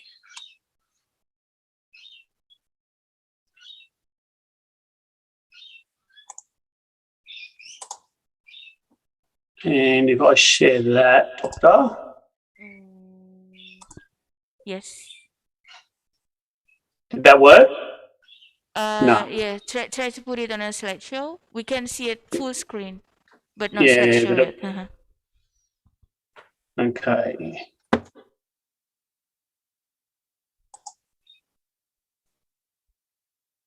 No.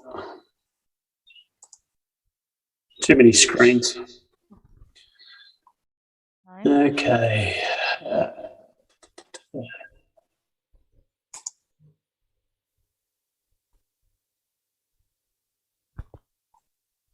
That's okay, take your time. Right, can you please start? Yeah. Yeah. If How's it is that? too Which screen do you complicated. see now? Right, okay. Okay.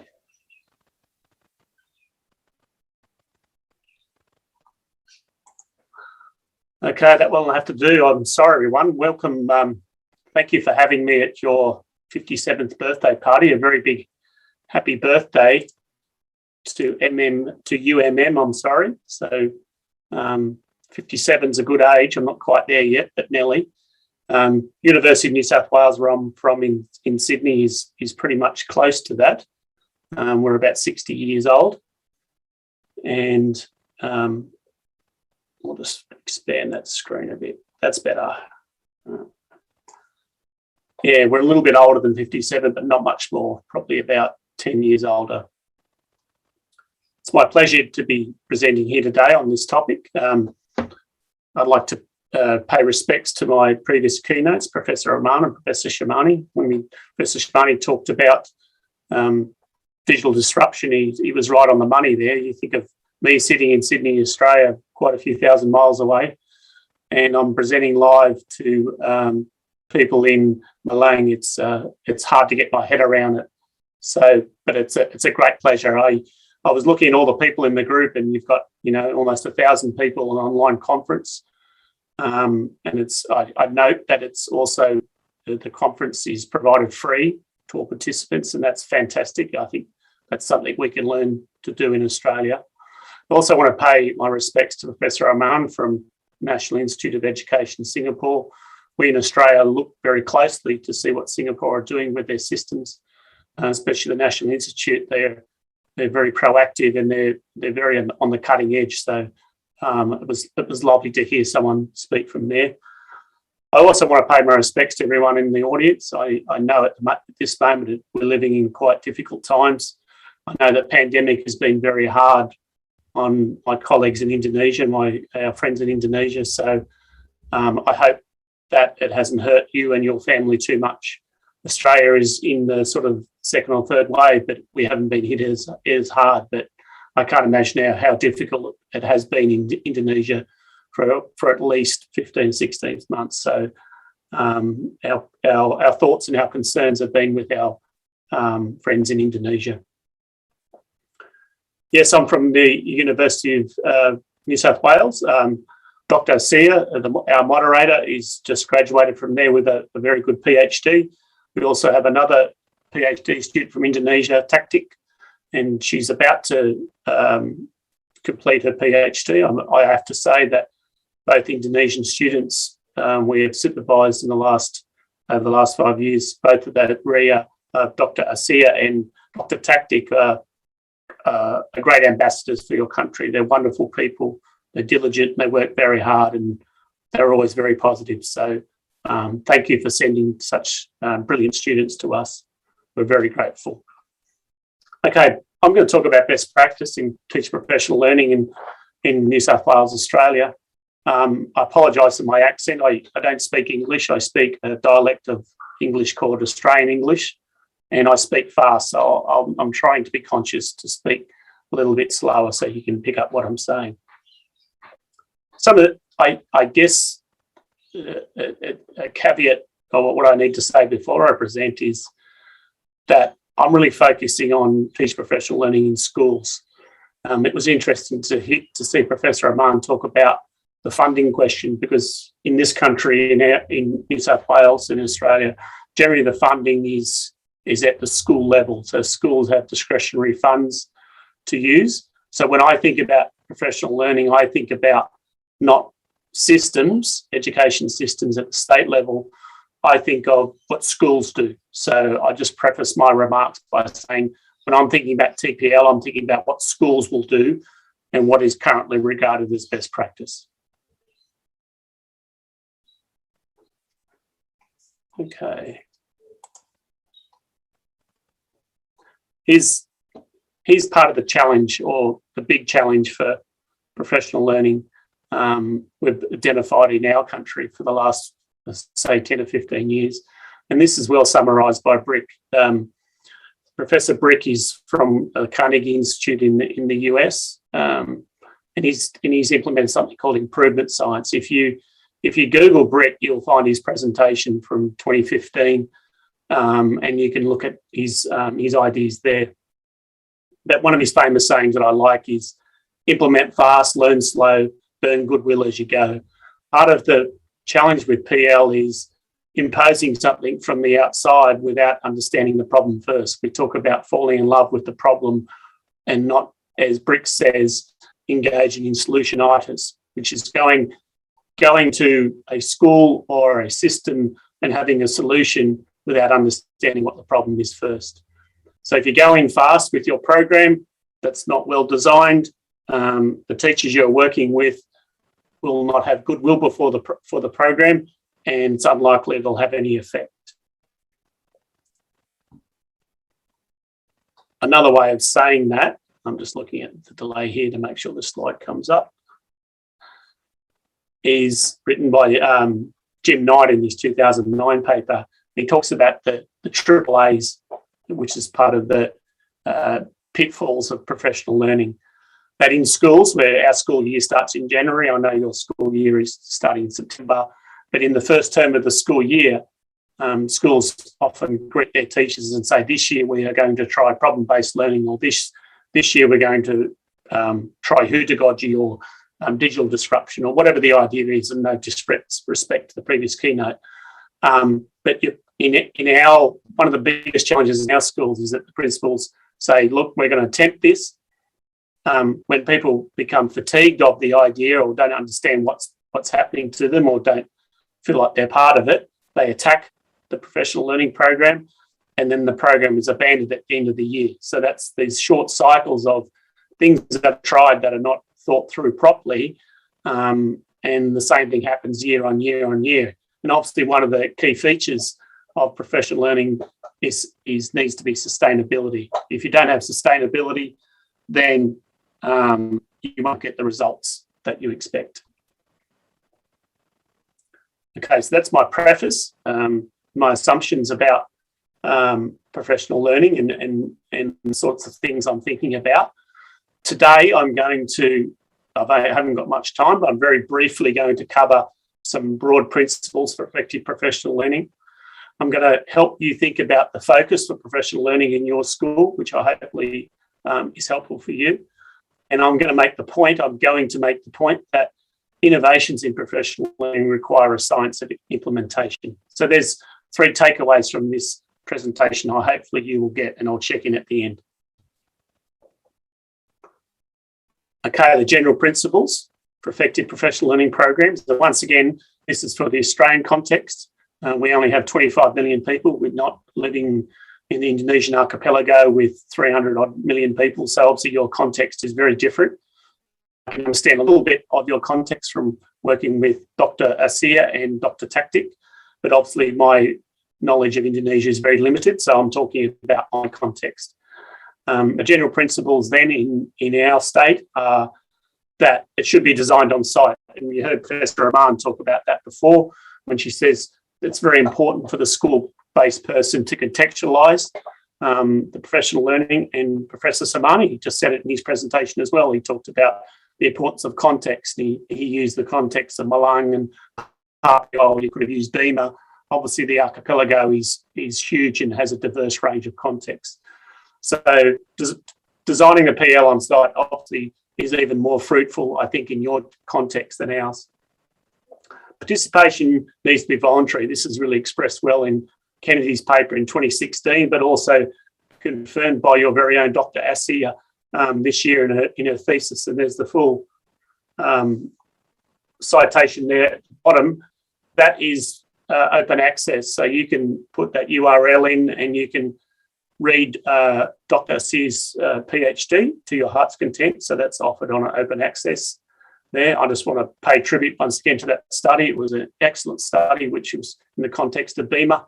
One of Dr. Asia's findings is that, and confirms Kennedy's finding, that when people are forced or conscripted to do PL, they don't have motivation. And it's exactly the same rule when we're teaching students in class. When they're not motivated or engaged in the learning, it's not likely they'll learn anything. Motivation, engagement comes first. There was actually a very good question in the chat before, which I responded to when someone said, what's the most important trait or character trait for a teacher? And I said, relating to the students. So I would put relationships with the students, number one, then I would put motivation, engagement, and then I would put pedagogy and how to teach after that.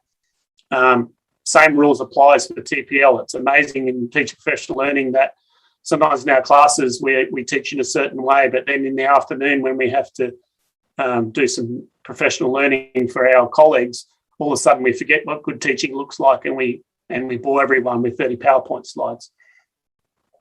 So voluntary, if you allow people to have choices in their PL, so obviously a repertoire or program of PL that's differentiated according to the career needs of each one of your teachers is much preferable if you can do it. The focus always has to be on the students learning. So I call it at the student's elbow. You should be thinking and talking about practices that help your teachers teach their students. This is a common language for all teachers. Most teachers I know are very concerned with students. They like teaching, they like students. So when we focus our PL on how they can help their students, it often increases their motivation. It needs to be collective. This is another finding from Dr. Asia's study as well, and it's also been confirmed by Dr. Taktik, or nearly soon to be Dr. Taktik, I should say. You've got to be in it together. This might seem an obvious statement to you in a very collectivist culture, but in individualist cultures in the Western world, in the English-speaking world, we have to remind people that it's better to work together than work on your own. The last point is that there needs to be a coherent theory of action with a feasible implementation plan.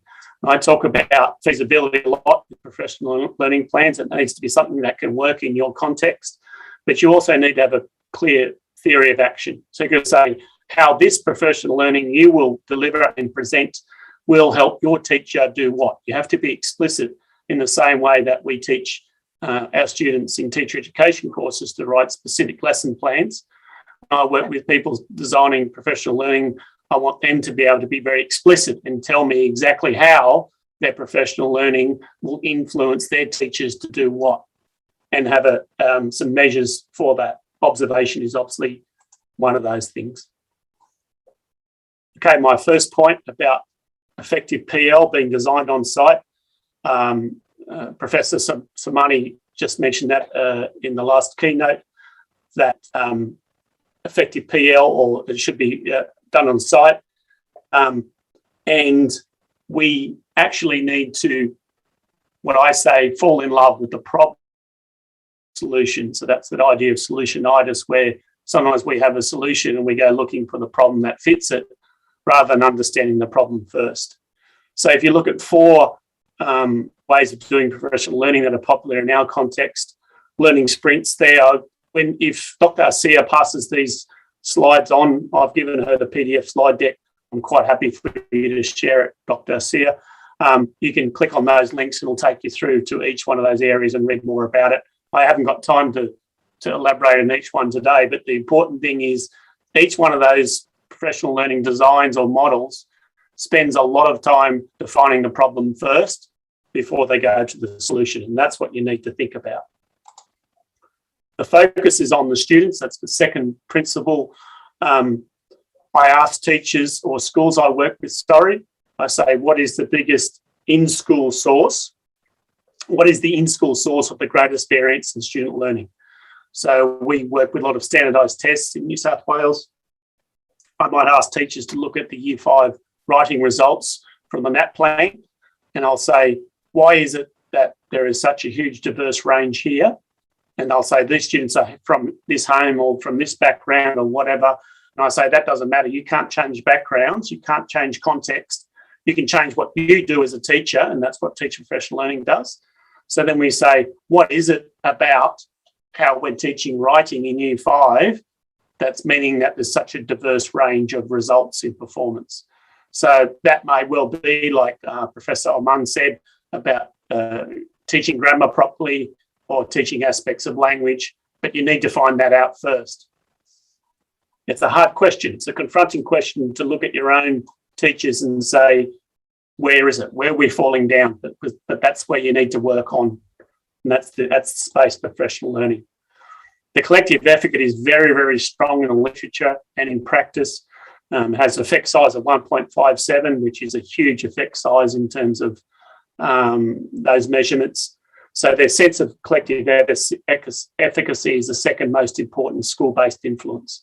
So one of the best things you can do in your schools is to make sure that people are working together to solve problems in professional learning with problems that have been designed on site.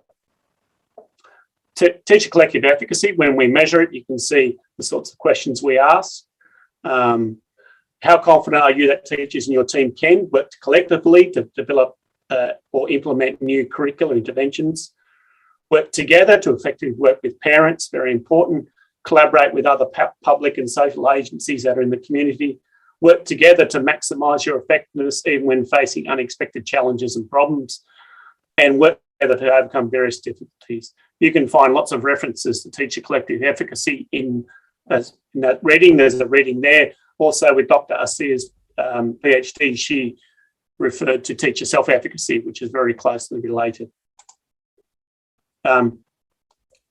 What are the motivational sources, or what's some of the antecedents or factors that contribute? And this is very interesting because when we're thinking about teacher professional learning and we're looking at this in the literature, we can see that they say there's 4 sources. Mastery experiences, which means if you feel success, then you're motivated to keep continuing. So a team that tries something, a new way of teaching writing, and they see some success in terms of their students' performance, that gives you a big boost in your teaching. So success breeds success, as we say. Vicarious experience in collective efficacy. So just imagine yourself working in your team. You might be working next door to a teacher and you see them implement the strategy and you see that it works, or you might be observing them in class, which is a very good way of getting vicarious experience. And you'll think, oh, that is my good colleague and friend and they're having success with that strategy. I might try it myself. Social persuasion is when people in the school convince other people that this is a very good thing to do, part of the collective effort, that they should possibly, for example, don't blame the students for their poor results, actually what they can do to try to change those results in their own teaching. And the last thing is your affective state. So when good teams and good schools are working together and good teams of teachers, they keep each other boosted by feeling happy and saying, I want to be at work. Teaching is a very hard job, and there is nothing more demoralising than going to a workplace where everyone doesn't want to help. In contrast, if you walk into your school and everyone's upbeat and they're happy and they think, yes, we can do this, obviously it has a very good effect on collective efficacy. The last point about coherent theory of action. So this is when I was talking at the start, that when I work with designers of professional learning in school, teach professional learning, I say, how will the PL that you propose, and we're planning the professional learning program, how will it help teachers improve their practice? So that's the first order. Teachers, you deliver the professional learning, which is a first order evaluation. The second order evaluation is, did the teachers implement the strategy as you intended, which is a fidelity question. The third order evaluation of teacher professional learning has to be on outcomes, student outcomes. That's why you need the sustainability. You need to persist with the program, even though in the first instance it might be difficult to adopt a new strategy. It might actually see student performance go down. Sometimes you have to stay with the transition dip or the implementation dip and keep going. So that's a very important question to ask. If your PL that you're doing or you're proposing to run doesn't answer this question, it's very unlikely that it'll have any effect. You might be thinking about this and thinking, well, sometimes I do professional development and it's around learning about safety for children or compliance factors. So I'm not including that here. I know that each year schools must do workplace health and safety. There might be compulsory government programs. I don't see them as professional learning. I see them as just normal licensing programs. But if you actually want to improve and get teachers to learn, you need to have a coherent theory of action. Second last slide. So you've got a chance to ask questions. I hope you're writing them in the chat now, because I love answering questions. How are you going to continuously check that your theory of action is valid? So if your theory of action is, I will implement a new strategy of teaching writing that includes explicit teaching of grammar so that students will be able to correctly use the grammar in their writing, how am I going to check that? Obviously, I've used a very easy example because I can check in all the time by looking at students' work, which is the best way. We have to mark and examine students and assess students' work anyway. So when we're doing professional learning, we always check in after 1 month. How is the students going? Are they improving? We'll annotate some student work. We'll bring some student work to a teacher meeting and we'll have a look. If then we see differences in results, then we might do observation. So one very good way of checking is to observe your colleague. It's often very frightening for teachers to be observed by their superiors and their principals. So when I use observation, I generally take the high stakes nature out of it and the surveillance and have colleagues observing each other rather than their supervisors observing them, which is always a bit frightening, especially if you're teachers. Okay, there's my little quick run through on the principles of effective teacher professional learning. I've gone through a few things: theory of action, teacher collective efficacy. It's got to be designed at the school and it can't be compulsory. It's got to be voluntary. You need to identify the focus, fall in love with the problem, not the solution. That's a very, very important principle. Spend your time understanding and analysing the problem you're trying to address before you do anything. And then if you really understand the problem, you're much more likely to design a teacher professional learning program that'll address that problem. And finally, when you finally get to that stage where you're designing professional learning, make sure you've got those 3 levels of evaluation and measures. Make sure you know that the people who are presenting your professional learning programs know what they're doing. So that's, are they delivering it in the way that they're supposed to? The second order is, how do you know that you've taught the teachers something? Obviously, you can do evaluation straight after the session, but it's much better to see proof in their practice, whether that's through observation or whether it's through discussions or reflection. It's up to you. and obviously third order then, and you always give this time. It generally only happens over a school year. What has been the improvement in school results over 1 year? And sometimes 1 year is not enough, especially when you're working in very challenging circumstances. So give it 1, 2, 3 years. If you know that you've based the professional learning on a valid problem of practice, be patient because you'll get there. Thank you. Thanks very much, everyone. And I'd really love your questions. I'll stop sharing this. Right. Okay. Thank you very much, Dr. Lachlan, for a very enlightening presentation. We especially like the principle of falling in love with the problems and not the solution, because that's the one that will keep us moving forward. So we will note the takeaways. That's very useful. Right. We already have one question from Miss Erlina Abidasari. Oh, she's also one of the alumnus of the UNSW in 2016. Her question is, what is the most intriguing challenge for the senior teachers who are not willing to develop further? So it's always the case even if we try to work collectively, there's always this and that, right? So please, Dr. Lachlan. That's a very good question, because I got asked that question the other day when I was delivering professional learning, and they said the observation checklist that we developed in our last meeting, we took it back and the senior teacher said, this doesn't apply to me. What should I do? Because obviously the people designing professional learning are very keen on making sure that everyone participates. So there's a couple of answers there. I could say the voluntary principle, which I'll call that the Dr. Asir principle of only working with people who volunteers works here. If you're going into a school and you've got people who are reluctant to do the professional learning, I don't make them do it. There's one way of doing it. If someone is not motivated, they're not going to learn much about it. Two, if you haven't differentiated your problem of practice, so if you've got 30 teachers in your school, some teachers might have any idea about how to teach a topic sentence or the grammar or verb or the proper pronoun, whereas other people might be working at a different level. So differentiation always works. So you have to find out where people are at and work at that level. So that allows for some control. So for some people, it might be they're working on text editing with their students. They might be working on paragraph structure.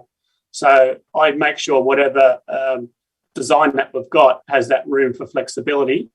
But still, in the end, a lot of people who design professional learning get very upset because they can't convince people to do what they want them to do. And my answer always is, why do you have to work with people who don't want to be there? Get the volunteers, and when the volunteers start achieving success, like they're having a good time, that some of the people who are reluctant look over and go, look, that looks like a fun group to join. I'm going to join that group. So work with the coalition of the willing. Don't work with the people who are unwilling. Right. So that's one practical solution. Just get the volunteers and all of the followers will go after, right? Thank you very much, Dr. Lachlan. So I guess we only again accept one question. So Dr. Lachlan already display his Twitter and also his email. Maybe the participants can interact through the platforms. Okay.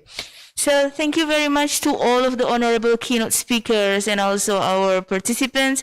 Thank you for the beneficial knowledge and also the interactive activities and your questions. I believe that we all can get so much from this conference today. Now let me give it back to the MC. Thank you very much.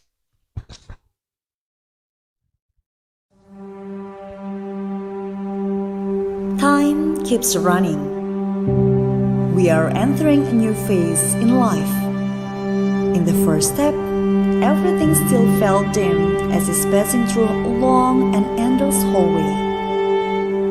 Until you meet the inspiring lecturers who are willing to help you experience a new understanding of the world. Visit places that offer you real experience and inspiration. Acquire friends to whom you grow together. Then, in the end, we will never be the same person within those passing seconds. The bright light of the future is getting closer and closer. Welcome to the Faculty of Teacher Training and Education, University of Muhammadiyah Malang. The faculty with the best majors and career options. Join FTTE UMM, reach your bright future.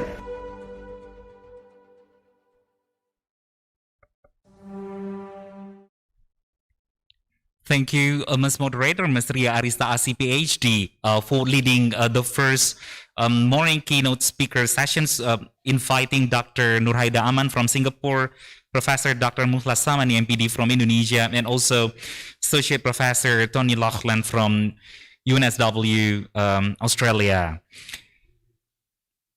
Ladies and gentlemen, so we're so happy to welcome and to be watched by over 1,000 participants, both in Zoom and also in the YouTube account of FKIP UMM official. So like and subscribe for more updates. Ladies and gentlemen, now we're heading to the parallel sessions with 3 speakers in each differing room. Within the themes of enhancing Bahasa Indonesia teacher professionalisms in responding to globalizations, fostering social and personality competence of teachers, and in the next room it will be about reinforcing teacher pedagogic skill in answering global challenges. Ladies and gentlemen, we will be invited by the committee to each differing room. What you need to do is you just click join. Jadi Bapak Ibu, panitia akan mengundang Bapak Ibu untuk memasuki setiap ruangan paralel masing-masing. Silakan klik join untuk bergabung di parallel sessions.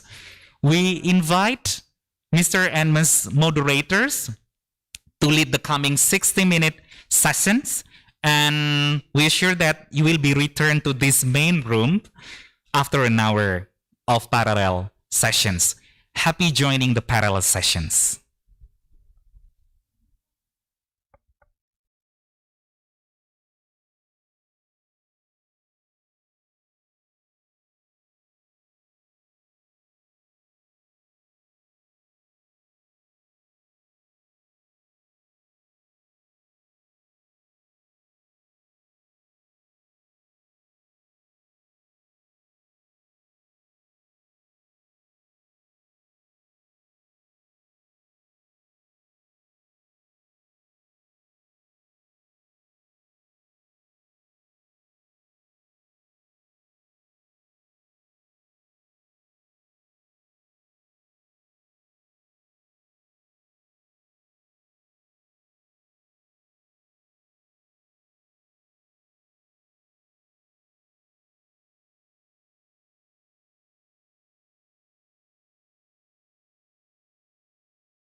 Apa lho?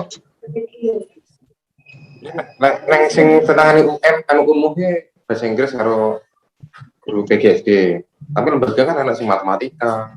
Kaya UM ini nangani Nyun matematika. sewu Bapak Ibu, can I ask you to mute your microphone if you're not?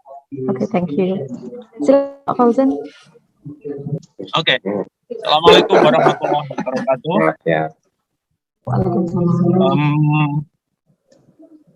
Para pembicara yang saya hormati, para peserta konferensi yang saya muliakan.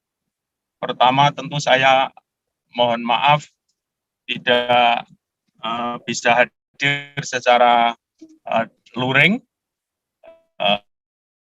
Ini saya presentasi dengan kondisi darurat menuju Surabaya karena memang ada undangan yang harus saya hadiri di LL Dikti. Sekali lagi saya mohon maaf. Bapak Ibu hadirin sekalian peserta konferensi yang saya hormati, saya mau mengambil tema dalam diskusi ini yaitu revitalisasi peran guru bahasa Indonesia sebagai agent of change di era globalisasi melalui tindak tutur komunikasi humanis. Predikat-predikat yang disematkan kepada guru, saya kira tidak ada yang tidak sepakat. Ada predikat yang secara empiris itu sudah diyakini kebenarannya, yaitu guru adalah pahlawan tanpa tanda jasa. Dalam konteks pembelajaran, banyak predikat yang disematkan kepada guru, di antaranya adalah guru sebagai motivator, guru sebagai administrator, guru sebagai seorang manajer, dan lain-lain termasuk guru sebagai orang yang memiliki peran melakukan perubahan. Dari sekian banyak itu saya mengambil guru sebagai agent of change dalam konteks tanggung jawab sebagai seorang pendidik. Rasionalitas. Saya mencoba untuk membuat rasionalitas yang saya memulai dari hal yang bersifat umum. Tentu rasionalitas ini saya mengambilnya dari dua frasa kunci yang saya cantumkan di dalam judul itu. Frasa yang pertama adalah peran guru bahasa Indonesia sebagai agen perubahan. Kita semua saya kira sudah paham bahwa guru sedang dan akan dihadapkan pada perubahan kehidupan yang fluktuasinya sangat cepat. Kita semua tahu bahwa dinamika kehidupan bangsa ini tingkat perubahannya sangat luar biasa. Sangat luar biasa. Sampai-sampai menuntut kepada kita di era yang sekarang ini, apalagi di masa pandemi ini, kita sudah harus berpikir membayangkan bagaimana model pembelajaran ke depan tanpa harus bernostalgia di masa yang kemarin.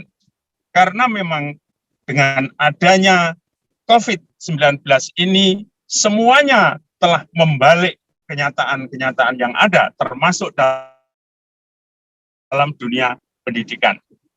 Yang kedua, dinamika kehidupan menuntut guru tetap konsisten membangun peradaban berbasis nilai-nilai budaya dan agama. Siapapun orangnya, saya kira tidak akan membaca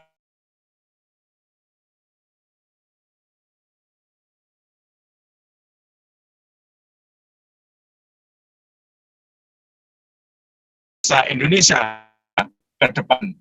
Konteks peradaban ini tentu saja melibatkan berbagai komponen yang ada di dalamnya, mulai dari ilmu pengetahuan, mulai dari teknologi sampai dengan teknologi. Ini semua menjadi tanggung jawab kita sebagai seorang guru dalam rangka mengantarkan anak didik kita memasuki peradaban ke depan. Yang ketiga, bahasa Indonesia.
In the form of interview by each teacher, particularly with regard to the personality competence, by involving expert in psychology and education, as well as the psychological tests.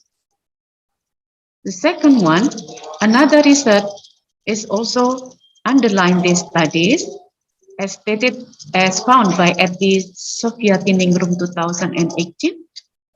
She has research on the contribution of personal competence and the social competency toward the student academic achievement. And she found that there are at least 4 primary factors of personality competence which influence the teacher's performance, such as he himself giving a reward to the student and college, care of the surrounding environment, and the teacher's attention to the learning, persistent in the task and hard work, and also related to the loyalty to the teaching profession. One more research, which is also underlined, this present research is conducted by Guido Ring and Faris Alehiani in 2020. that they found the personality traits as the indicator of the development of intercultural communication competence. They found that their findings suggested that conscientiousness and openness had a greater correlation with intercultural communication competence. Self-identified extrovert will then be asked how they deal with the cultural diversity and the behaviors of others around them. Based on those three previous research, this research has found the gap because they are already finding out about the measurement of the personality competence. Others already contribute to the social and personality competence toward the student achievement. And then the third, they are already conducted related to the contribution of the personality trait. So it is very limited research data which has been verified, focusing on the elements of the social and personality competence itself, the variable and the indicators of the personality, and also the impact of the teacher performance during the online teaching in this COVID-19 pandemic. Based on my previous research introduction or background, so this research question try to answer the objectives such as to know the elements of social and personality competence that best support teacher performance in teaching during the COVID-19 pandemic. Or we can say what are actually the sub-competence of social and personality which support the teacher performance in this case. Then second objective is to find out the most important personality variables that affect teacher performance in teaching. Then the third objective is to find the indicators of personality variables that most influence the teacher teaching performance. So we can see that there are exactly three kinds of elements that studied in here. The first is subcompetence, second is the variable, and the third is the indicators. So there are multi-variables to be studied in my present research. And the last one, I also tried to find out the teacher's perspective toward the contributions of social and personality competence to the teacher's teaching performance. Well, everyone, let me give you a little bit overview about the variable of social competence and the personality competence itself. Based on the Act of Republic Indonesia number 14 in 2015, it was noted that social competence here refer to the ability of teachers to communicate and interact effectively with the student, education staff, parents, and also the surroundings. So I give a symbol toward the terms used in the social competence, because in a social competence there are four sub-competencies such as be inclusive, act objectively and not discriminative. This is belong to S1, or maybe sub-competence 1. And then communicate effectively, empathetically and politically, sub-competence 2.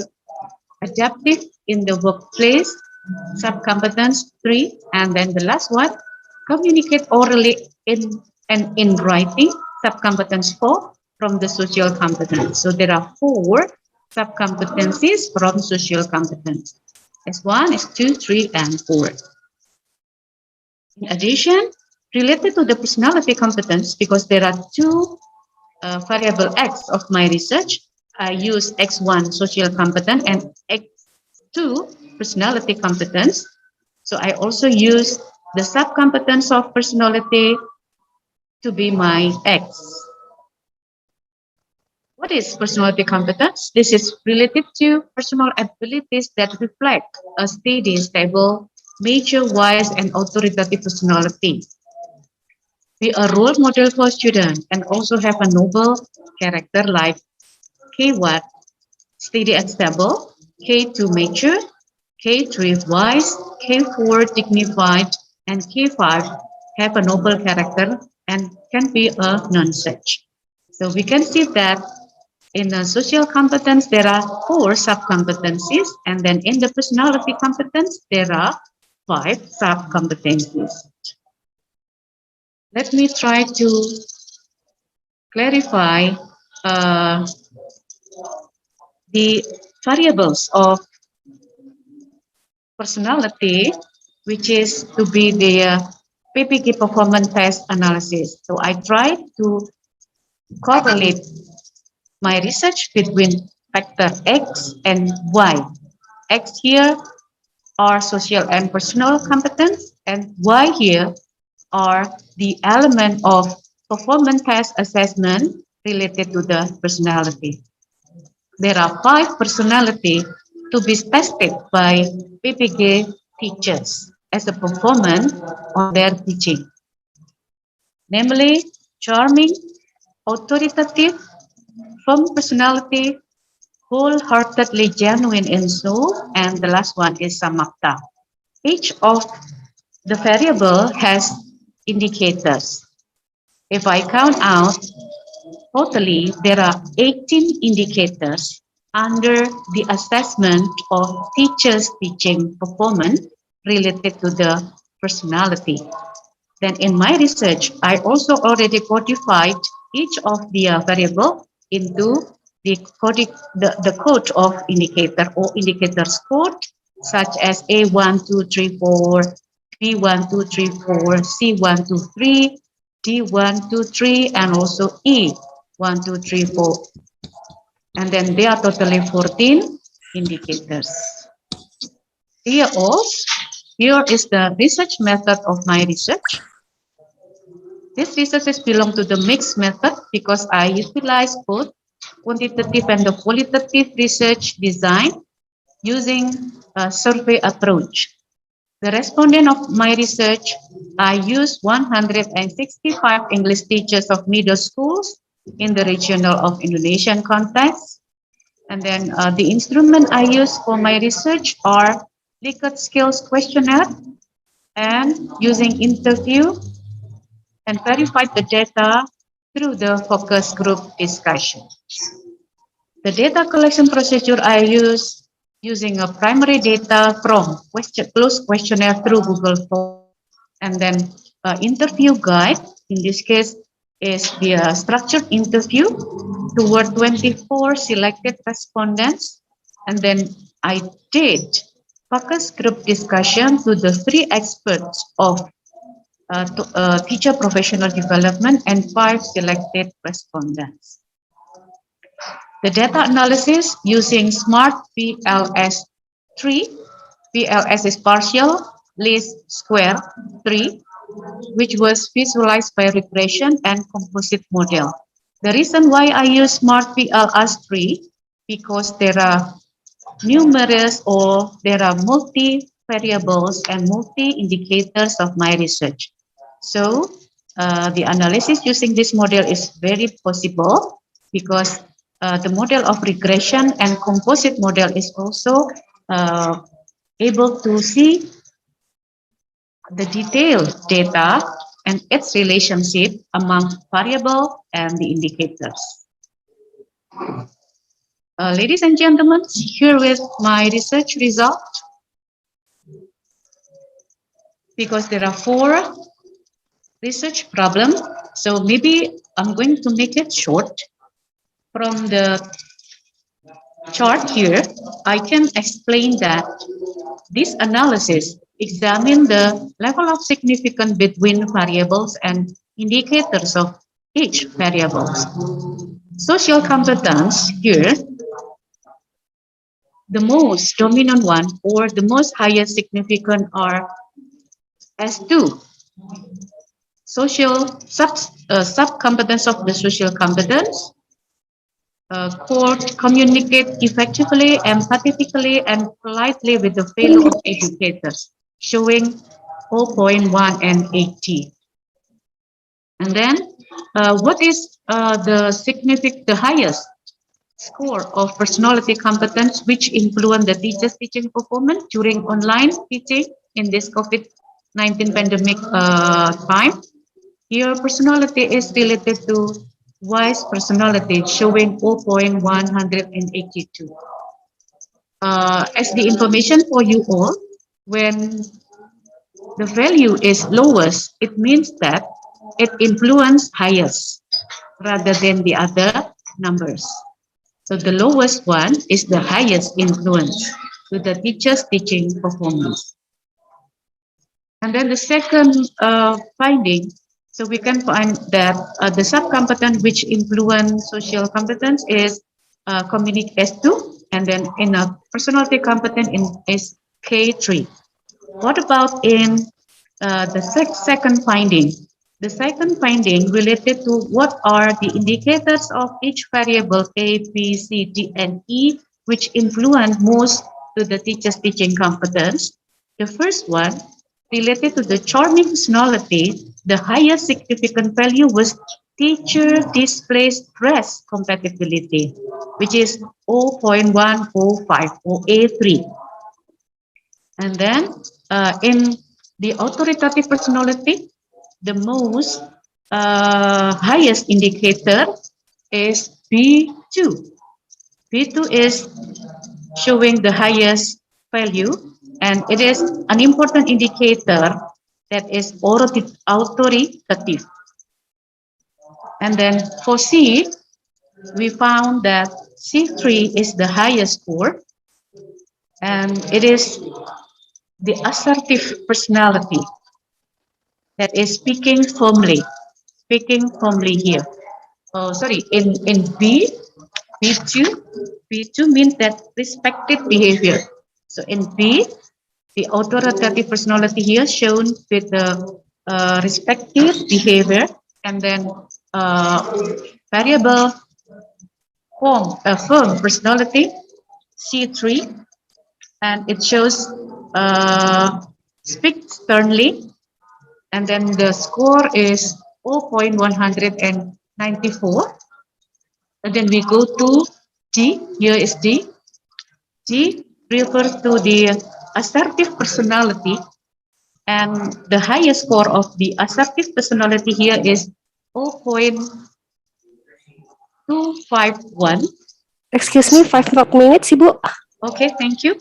0.251 related to wholeheartedly genuine in the soul and sprightly teachers. And the last one, from the variable of A, samapta. Sorry, everyone, I cannot replace the term samapta because this is very specific term related to the teacher professional development. And the highest score is E1, and the E1 here is a variable of a good looking. Okay, then everyone, when we are seeing at this previous, at this chart, the preference of variable Y, here is a latent variable, sorry, the circle showing the latent variable and the score is related to the Y variable. So the preference for latent variable related to the online teaching, has been shown the significant effect on this one. The lowest score, minus 0.2018 is the highest, wholeheartedly genuine in soul. And then second one is firm personality, assertive personality. And then the second one is authoritative. So this first, second, and the third. Well, this is the explanations about the chart, and then go with the last from my presentation, data. So after we found the number or the value of significance through the PLS tree, we go to the distributions of performance. So I use the analysis regarding the important performance maps, that is using this table. From this table, we can see that the number below 0.0 means that this one is the right side, showing the significant indicators which already developed and increased to the impact of the teaching learning process, while this number, the left one, after 0.0, doesn't show a very good impact on the teachers' teaching performance. We can see that the highest one is wholeheartedly, yeah, this one. And then the second one, the second variable that significantly improve the teacher's teaching performance are firm, personality, authoritative, charming, and also samapta. Meanwhile, the other here refer to the personality and social competence doesn't support much on the teacher's teaching competence, although they are already developed, but still need to be improved. Well, thank you. So I can have like a discussion here. Maybe I cannot read all of them because the time is very limited. I already tried to discuss my finding with the finding proposed by others. Exactly, others promoting that the personality in teaching is very good in its improvement. Others also giving us an understanding that emotional teaching is very important. And then the second, the third one, the element of teaching itself related to some activities related to the personality. So we can make some conclusion exactly that communication teaches personality, which is close to the student emotionally and professionally, so a very significant effect on the teacher's teaching performance. At least there are 6 discussions that I can make related to my findings. So this is a conclusion. We can conclude that the most important thing, the conclusion can be in this part. Yes, number 5 refers which one is the most important variable and also the indicators of personality that influence the teaching of online learning during COVID-19. Exactly, refer to the authoritative personality. Teachers have to be fairly in teaching and teaching objectively and also more attentive instead of showing respected behavior. So I can recommend here that a literate technology teacher, a teacher should be literate, understand and skillful on various online teaching platforms, implemented blended learning at least 50 or 50%, and govern openness and good communication with all parties, including parents, and also govern with internal and external elements. Well, everyone, thank you for listening me. This is the end of my slide. Assalamualaikum warahmatullahi wabarakatuh. Waalaikumsalam Waalaikumsalam warahmatullahi warahmatullahi wabarakatuh. wabarakatuh. Okay, thank you very much, Dr. Fadini Sabila, MPD. Now, ladies and gentlemen, let us proceed to the second speaker, Associate Professor Dr. Budiono, MSc. He obtained his bachelor degree in civic education from Universitas Negeri Malang, his master's degree from Universitas Muhammadiyah Malang, and doctorate degree from Universitas Pendidikan Indonesia. He is a senior lecturer of civic education, Faculty of Teachers Training and Education, Universitas Muhammadiyah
And then her teaching specialty is research methodology, assessment system, and educational evaluation, curriculum development, and educational professional development.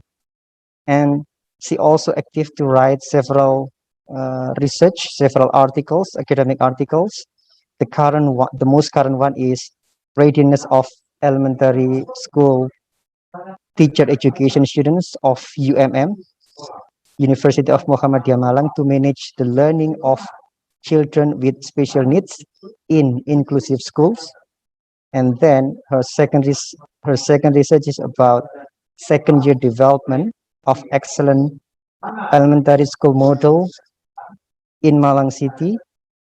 And then she is also very active in webinars as speakers, webinar and seminars. Like the current one is she is the speaker in the webinar with the topic the challenges of basic education in the new normal era in realizing the SDG in the era of society 5.0. And then her second speaker in webinar talking about basic education curriculum perspective and realizing independent learning and independent campus. It is conducted in national webinar. I think that's short introduction about our second speaker. Now for second speaker, who Endang, times is yours.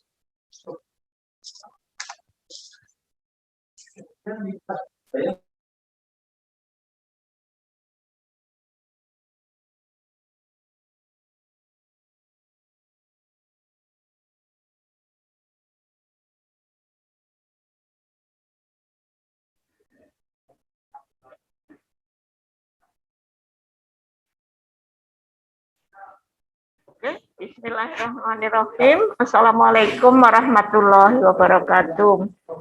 Waalaikumsalam warahmatullahi wabarakatuh. Pada sesi yang sama atau pada room yang sama dengan Pak Ato, barangkali saya juga akan menyampaikan hal-hal yang terkait dengan bagaimana profesionalisme guru di era industri 4.0 dan society in 5.0. Kalau tadi Pak Ato sudah menyampaikan bagaimana kompetensi pribadi bagi seorang guru, saya akan banyak membahas tentang bagaimana kompetensi pedagogik untuk guru. Tadi sudah disampaikan oleh moderator bahwa saya banyak bergerak di pendidikan dasar atau di PGSD, sehingga mungkin nanti ilustrasi juga lebih banyak ke pendidikan di sekolah dasar. Ketika kita melihat bagaimana revolusi industri dimulai sejak abad 18 dengan revolusi industri 1.0, di mana mulai diketemukannya mesin uap, kemudian tenaga manusia yang digantikan oleh mesin, atau lebih disebut dengan revolusi mekanisasi begitu. Kemudian berikutnya pada awal abad 19, di mana listrik merubah industri sehingga bisa disebut dengan periode elektrisasi begitu. Dan ketika awal tahun 70-an, ketika kemudian muncul teknologi komputer dan automatisasi, komputasi, komunikasi yang tidak berbatas begitu. Dan kemudian pada tahun awal 2011, itu ketika mulai dengan cyber physical systems, di mana semua tambah tidak berbatas, tidak tidak ada lagi batasan-batasan, baik itu komunikasi, bisnis maupun yang lain. Kita barangkali juga merasakan bagaimana pada era industri 4.0 tadi, superkomputer berada di mana-mana. Semuanya serba elektrik, semua serba cyber, sehingga hampir tidak diperlukan lagi manusia begitu. Ya. Kemudian juga berkembangnya artificial intelligence. Ya. Potensi-potensi inteligensi manusia itu digantikan oleh teknologi. Dan itu nanti akan berkembang adanya misalnya saja kendaraan tanpa pengemudi misalnya. Robot pintar. Bahkan sekarang yang mulai dikembangkan adalah editing genetik. Editing genetik kalau kita lihat untuk dunia pertanian itu tidak hanya kalau di Indonesia mungkin masih perpaduan anggrek dengan warna dan rupa, tetapi di negara berkembang yang lain, di negara-negara maju yang lain itu sudah bagaimana anggrek berbau melati misalnya. Itu editing genetik sudah mulai berkembang luar biasa. Kalau durian dulu banyak yang atau tidak disukai karena isinya yang besar. Di Thailand itu sudah ada durian yang hampir semuanya daging, luar biasa. Kemudian juga sekarang sedang dikembangkan neuroteknologi. Bagaimana orang bisa mendeteksi kebohongan dan sebagainya, membaca otak itu sudah mulai dikembangkan juga. Sehingga kita paham bahwa teknologi itu memang mendatangkan beratus atau bahkan beribu kemudahan. Tapi tanpa disadari, manusia itu seakan-akan kehilangan kemampuan begitu. Kalau namanya tidak bawa HP, itu kayak sudah nggak hidup gitu ya. Kalau HP itu sampai ketinggalan di rumah, di kampus itu sudah seperti nggak bisa hidup begitu. Tengok begitu. Sehingga kalau dilihat di PPT saya, mungkin pada bagian bawah, bagaimana seorang ibu yang momong putranya ditali di kakinya, ibunya senyum-senyum main HP. Sehingga harkat kemanusiaan itu terkikis begitu, ya. Terkikis dengan teknologi tadi. Kita lihat pada gambar yang di atas, di mana satu keluarga berkumpul, ya, yang bapak sibuk dengan garap pekerjaan kantor, mamanya sibuk dengan teman-teman arisan, anaknya garap PR dan sebagainya. Meskipun dikatakan berkumpul dengan keluarga, tapi sebenarnya mereka jauh. Ya. Dengan teknologi tadi, yang jauh jadi dekat, ya. Saya bisa menghubungi teman yang sekarang lagi di Amerika atau lagi di Inggris, ya. Ponakan yang lagi kuliah di Belanda, bisa saya hubungi segera. Tetapi, ya, yang dekat kadangkala cucu saya itu begitu datang terus nyetel YouTube, sudah tidak ingat lagi kalau itu ada neneknya di situ. Itu. Nah, persoalan-persoalan seperti ini, kalau kita lihat bahwa teknologi atau revolusi industri ini merubah kehidupan di semua sektor. Ini saya petik dari presentasi Pak Muhajir di tahun 2017, ya, bahwa persoalan teknologi, sosial, budaya, dan lingkungan itu adalah sesuatu yang keniscayaan begitu. Sesuatu yang merupakan keniscayaan dan tidak bisa kita hindari. Ini, kalau kita lihat, ya, adanya perubahan lapangan kerja. Ya. Kita nanti akan melihat, ya, betapa sekarang yang sudah kita rasakan saja, ya, pintu tol, yang kalau kita lihat jalan Surabaya, Jakarta, itu mungkin ada sekian ratus pintu tol, dan masing-masing pintu tol itu ada 4 gardu, ya. Dan masing-masing gardu ada 3 shift. Nah, kira-kira 40.000 tenaga kerja yang kehilangan ketika dulu dia jaga pintu tol. Sehingga sistem pendidikan juga harus berubah. Tuntutan kompetensi yang juga berubah, menuntut adanya perubahan dalam kualitas pendidikan. Perubahan dalam komunikasi, menuntut adanya kemampuan literasi, tidak hanya kemampuan berkomunikasi, tetapi berkomunikasi secara efektif. Dan ini kalau kita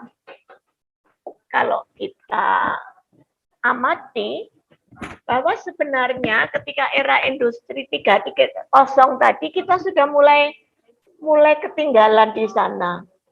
Karena ketika teknologi komunikasi HP dan komputer itu masuk, masyarakat kita itu masih pada tahapan berbicara tadi. Sehingga komunikasi atau WA, kalau kita lihat ya, WA itu kita dari segi kuantitas, itu kita nomor 1 di Asia. Tapi dari aspek kemanfaatan literasi, kenapa kita ada di nomor buncit? Karena memang tadi komunikasi dengan HP masih pengganti kata ngobrol tadi. Ya. Jadi kalau saya janjian dengan Bu Wiwi, mau janjian aja ketemu Bu, besok ketemu ya di kampus. Iya Bu, di ruang berapa? Saya jawab, di ruang 414. Jam berapa Bu? Nah, hanya untuk janjian ketemu saja lebih dari 10 WA yang digunakan. Artinya dari kemampuan literate-nya itu yang masih kurang.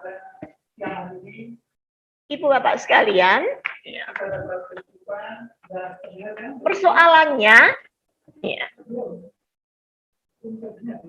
persoalannya adalah bagaimana tantangan kita untuk bisa tetap kompetitif. Kita tidak hanya bersaing antar manusia, tetapi kita bersaing dengan mesin. Nah, kalau dari aspek kecepatan dan kekuatan, maka rasanya tidak mungkin kita bisa bersaing ke sana. Kita akan tetap bisa kompetitif bila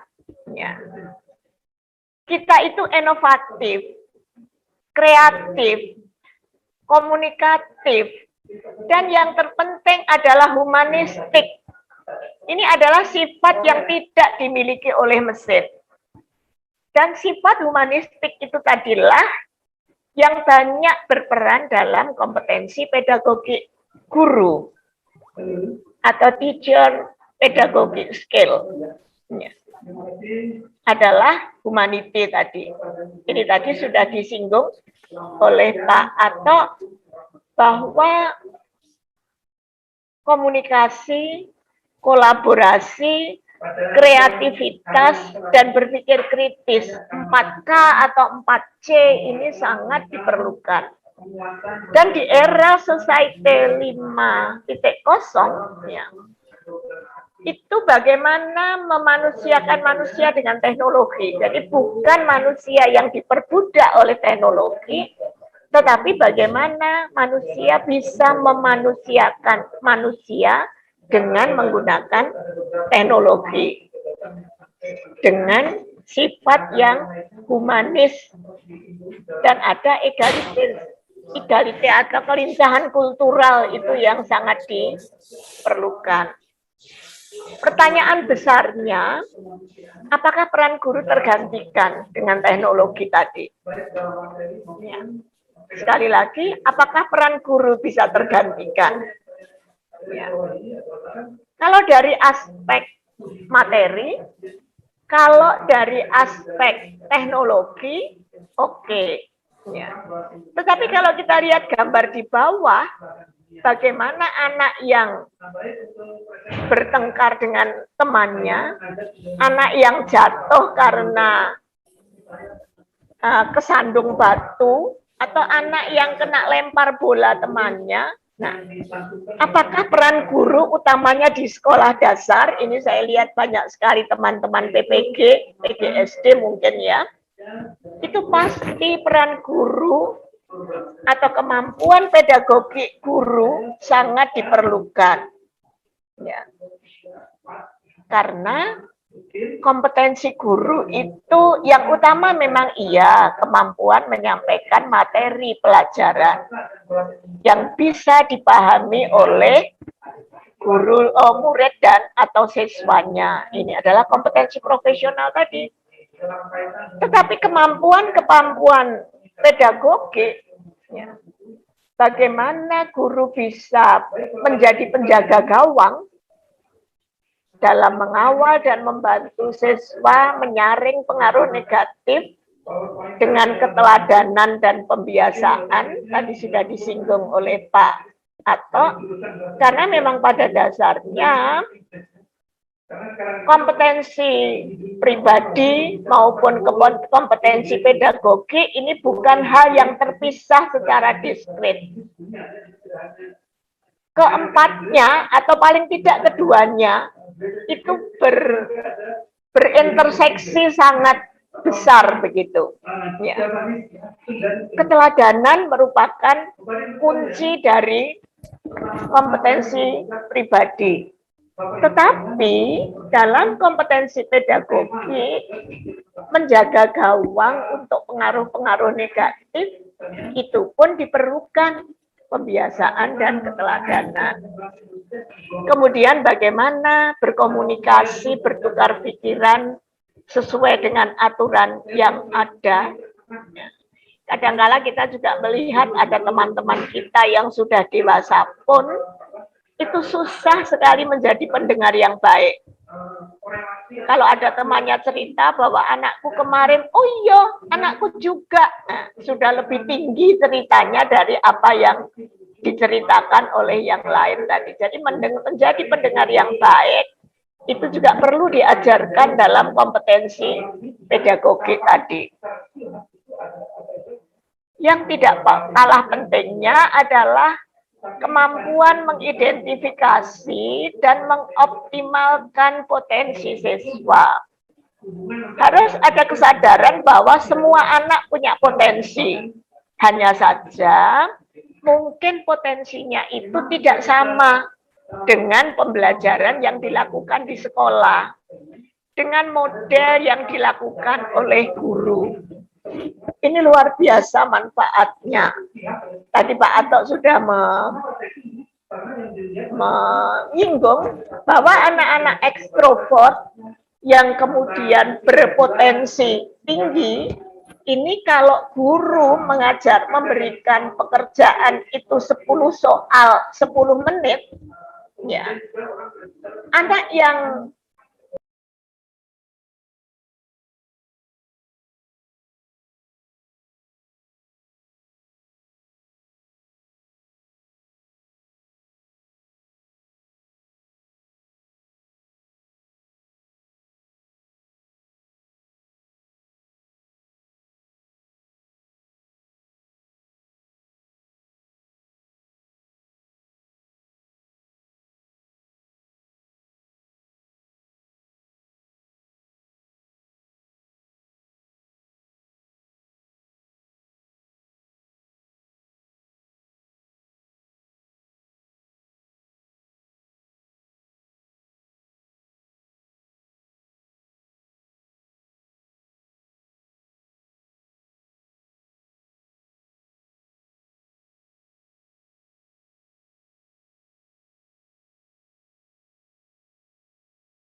Recording stopped.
Ladies and gentlemen, welcome back to this main venue or main room.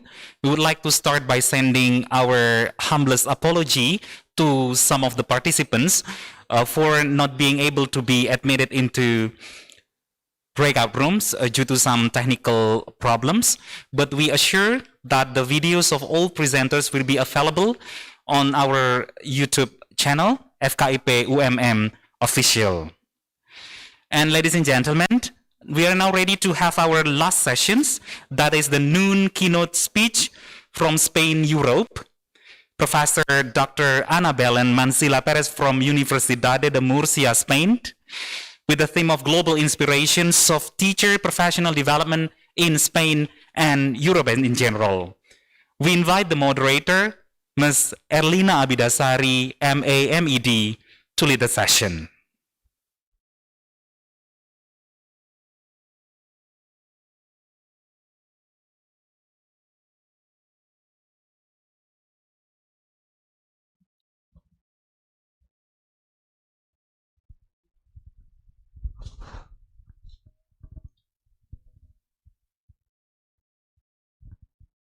Halo. Tes, Pak.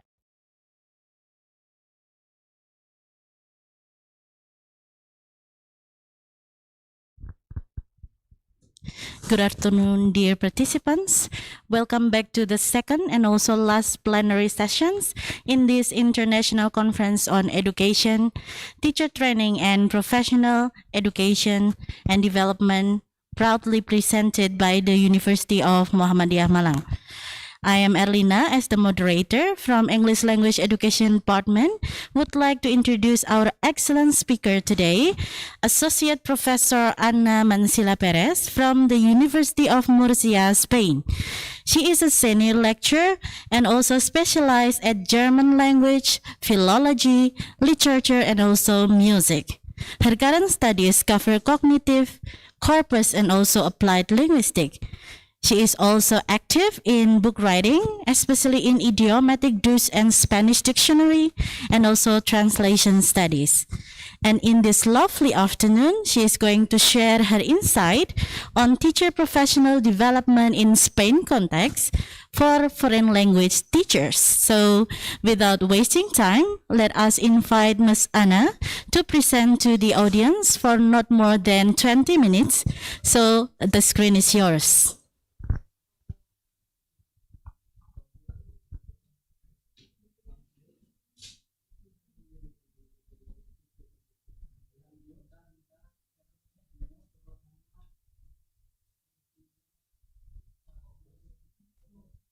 Good morning. Good morning, and also good afternoon in Indonesia. Good morning. Buenos días. Good afternoon. Good afternoon. Can you hear me? Yes, we quite can clear. hear you. Okay. So, first of all, I would like to express my thanks to the organizers to be here, to be kindly invited me to be a keynote speaker at the International Conference of Education, Teacher and Training, and the Professional Development.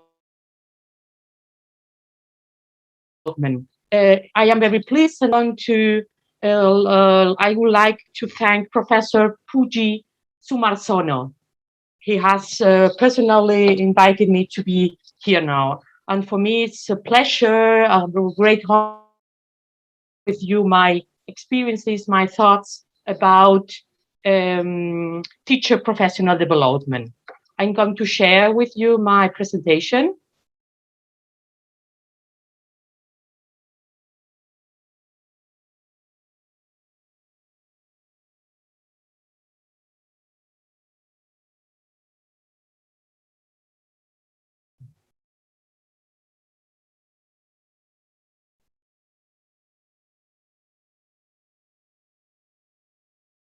Sorry.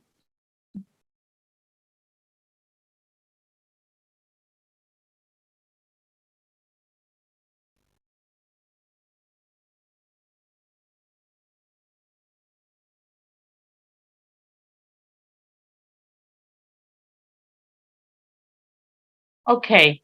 The purpose of this talk is a general review of global inspiration of teacher professional development in Europe. So I will give you an overview of the following points. First of all, I would like to speak about broadly teacher professional development, the definition about knowledges, skills, and dispositions. And then after, I would like to show you and to present you the education studies in Spain. I'm going to focus it on the foreign language teaching. And then after, I move on to the results. Let's me start with a quotation from William Arthur Ward. He says, I quote, "The mediocre teacher tells, the good teacher explains, the superior teacher demonstrates, the great teacher inspires."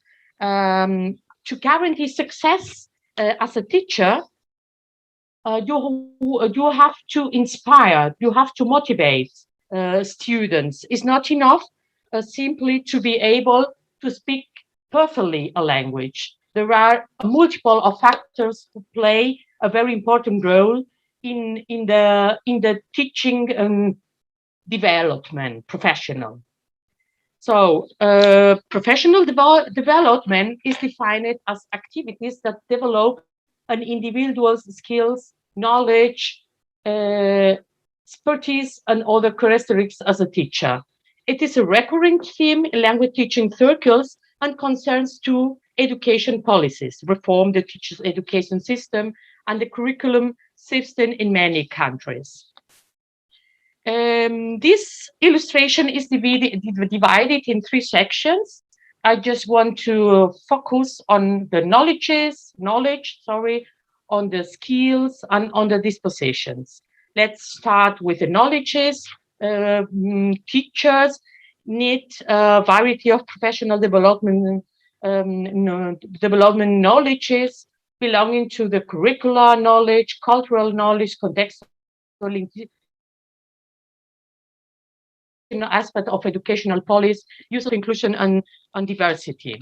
Curricular knowledge are the full rank of programs designed for the teaching of a subject and topics at the given level, are also the instructional materials and the use of particular curriculum of program materials. I mean, in other words, the syllabus. Cultural knowledge is very relevant when we teach, for example, foreign language, because of the conventions, the norms of country, of society.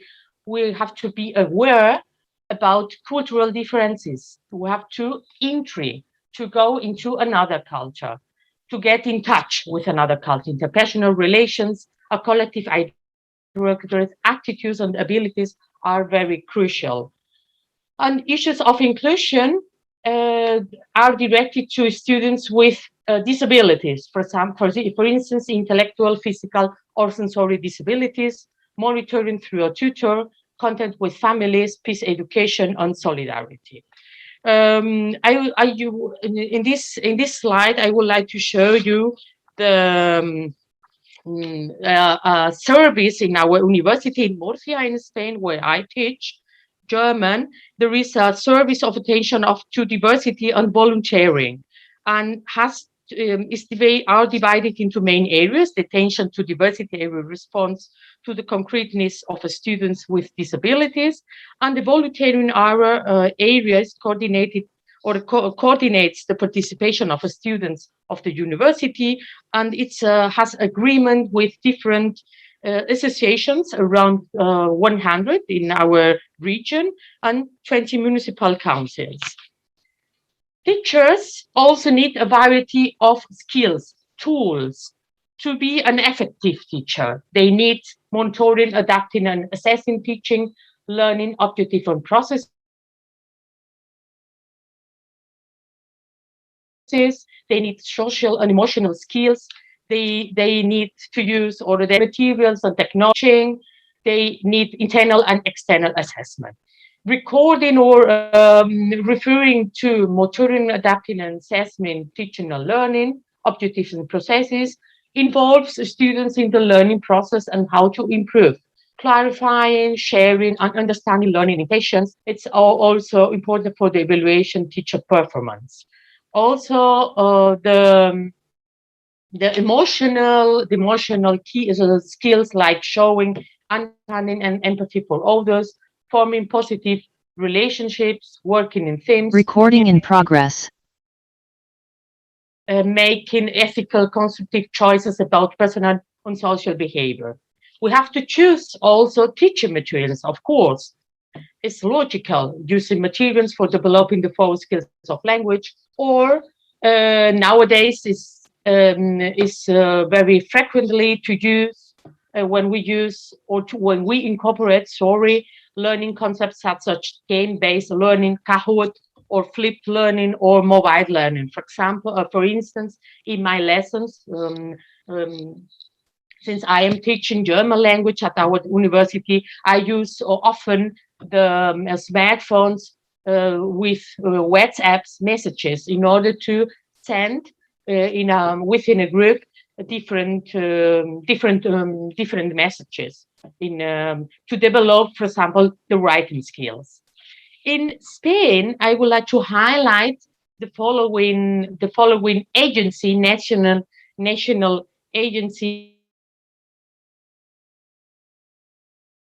for quality assessment in higher education, body whose aim is to provide external quality assurance for the Spanish higher education system and to contribute to its constant improvement through evaluation, certification, and accreditation.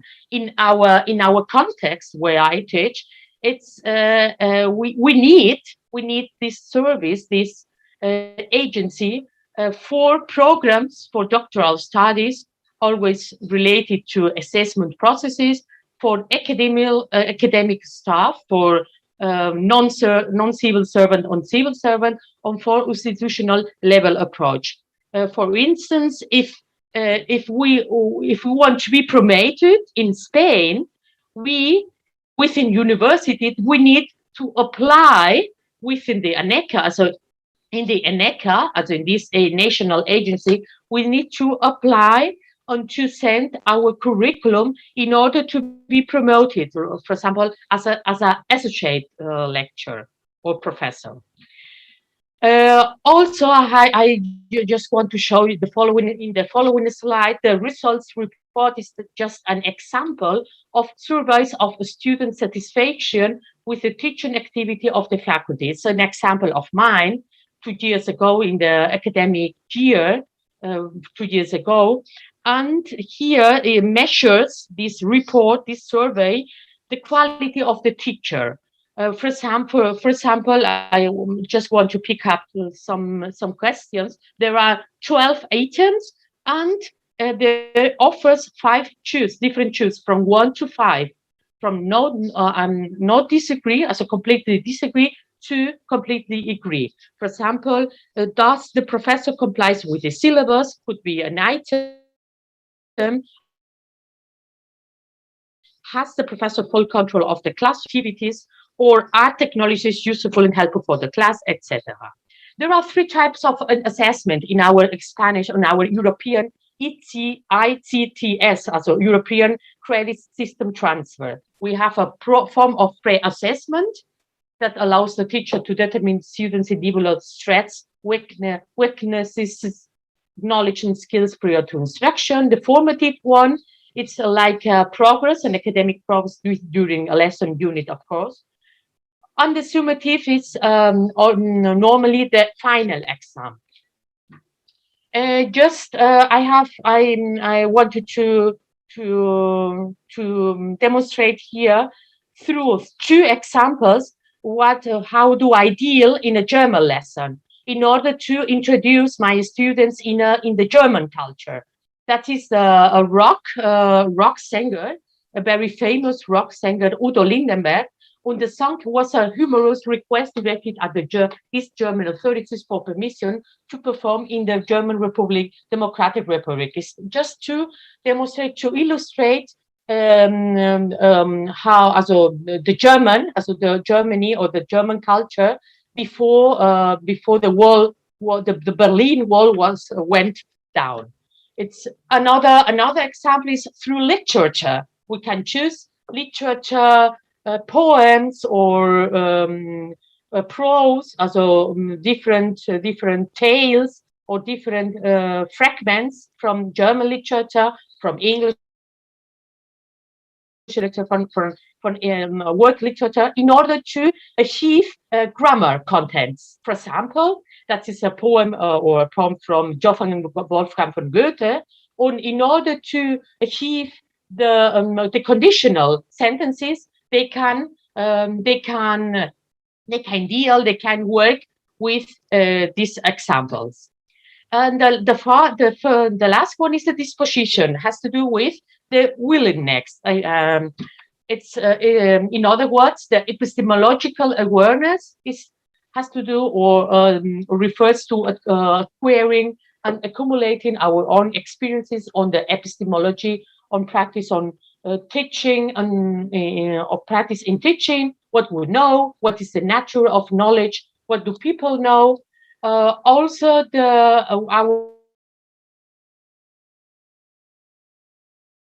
our attitudes, also our perspectives, moods, actions, our creativity. We have to demonstrate, we have to have the disposition to change, to regard, to be flexible, to be receptive to a critical examination of multiple perspectives. And we have to inspire, we have to motivate, promoting autonomy in class, and set realistic expectations and goals.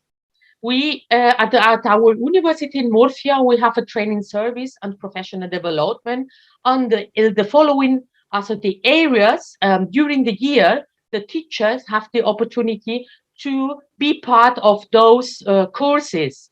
And the areas are the following: work risk prevention and healthy habits, research and knowledge transfer, institutional management, communications and technology, attention to diversity and equality, foreign and bilingual programs. There is also for German people, like for German teachers, like for English teachers, there are the Goethe Institute, the German Institute. They offer, the Goethe Institute, a professional development, a training service. Also, as it's already known for every one of you, the Erasmus programs, international, that allows a student to move from one country to another, student mobility for traineeships, or staff mobility for teaching for academic staff, or staff mobility for training for teaching. Those exchanges are really important. Also, we have in Germany the German Academic Exchange Service for scholarships for Germany or scholarships for going abroad, international programs, and for alumni.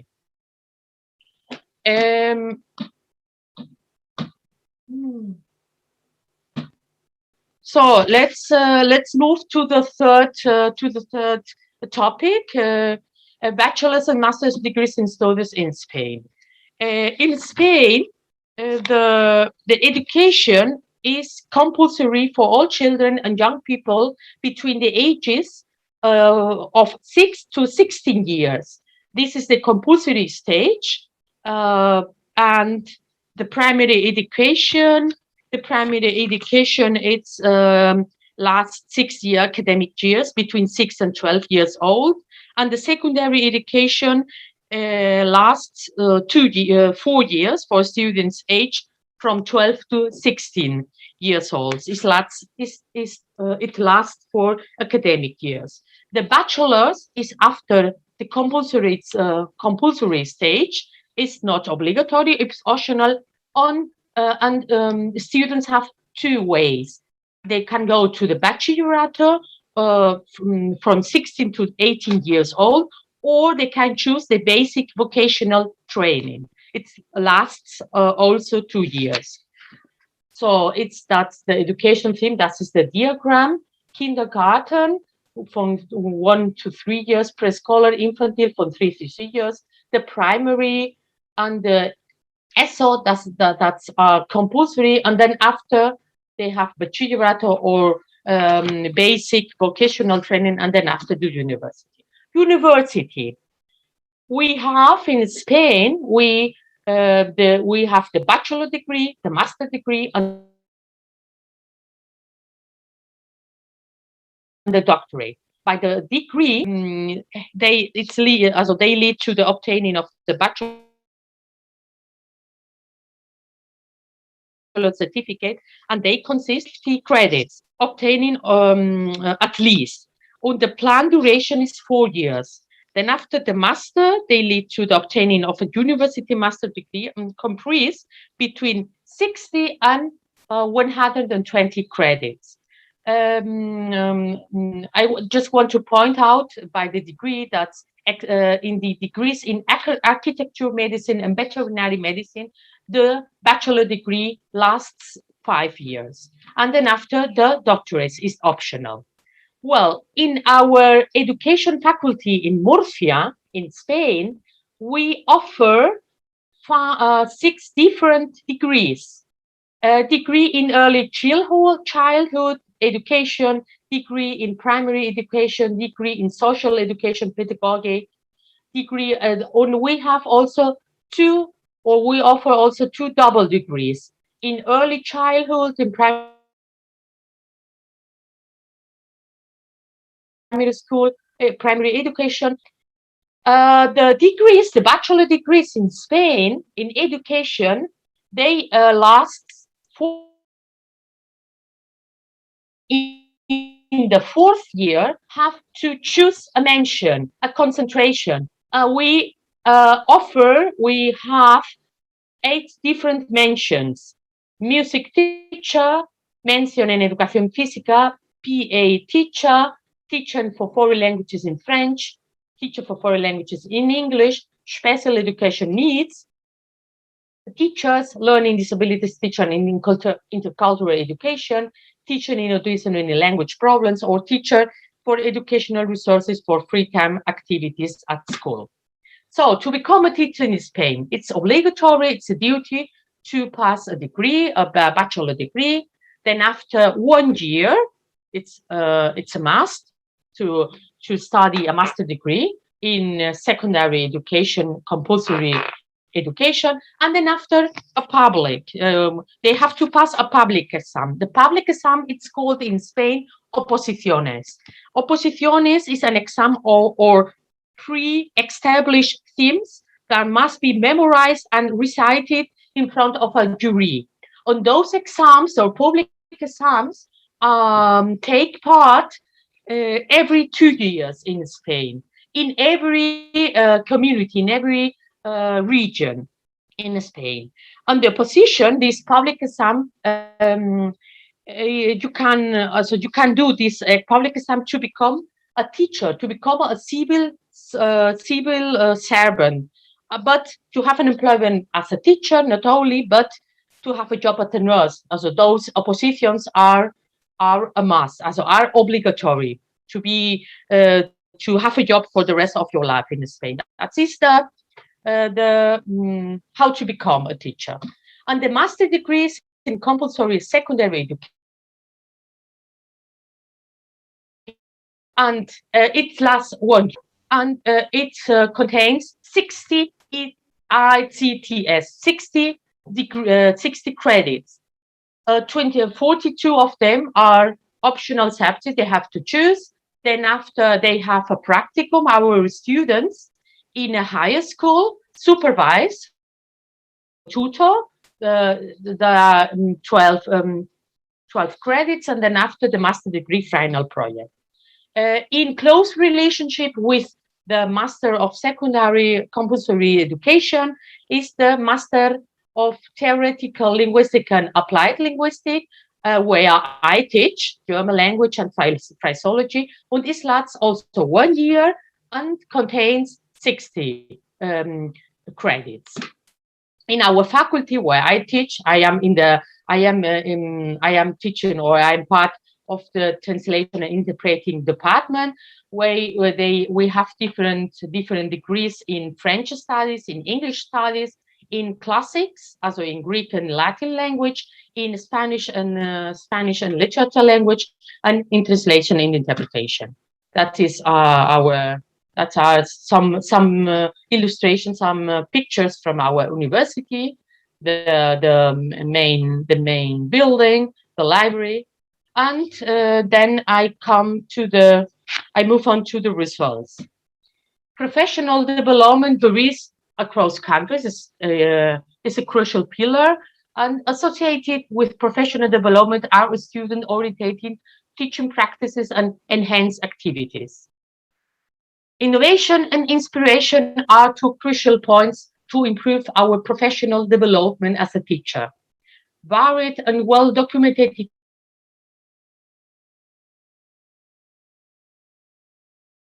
have the potential to shape individual development. Teacher education policy plays a very, very important role for the responses of teacher development in every context, and training and seminars, webinars for teachers are a great way to stay up to date with the latest developments, including effective teaching methods. Thank you very much for your attention. Terima kasih atas perhatian kalian. Muchas gracias. Thank you, Associate Professor Anna, to present a really insightful experiences and also knowledge from Spain. Yeah. Okay. So now I would like to invite the questions from the audience. I have already received from the committee, and then it was taken from the chat. Yeah. So, Ms. Anna, this is the question. How to ensure teacher positive changes after the professional development program, considering that sometimes the knowledge they get from the PD or professional development does not really meet or fit their classroom practice? Okay, that is the question. Okay, thank you very much for the question. I think we need not only the epistemological knowledges to teach foreign languages. To succeed as a teacher, we have to take in account a lot of factors, a lot of other subjects, other factors like emotions, like motivation, like metacognitive factors or metacognitive points or themes, in order to be better, to be efficient, or to have to improve our profession as a teacher. Okay, thank you for the answer. I hope that that will be satisfying for the question maker. Well, because of the time limitation, that is all for this plenary session. Give a round of applause to Associate Professor Ana Mansilla Perez. Thank you so much for coming to ICE-TPD, and we hope by having various perspectives around the world, we can widen our views on how, as a teacher, we are supposed to always develop, grow, and also being more professional. Thank you. I will return the session to the Master of Ceremony. Salam. Terima kasih.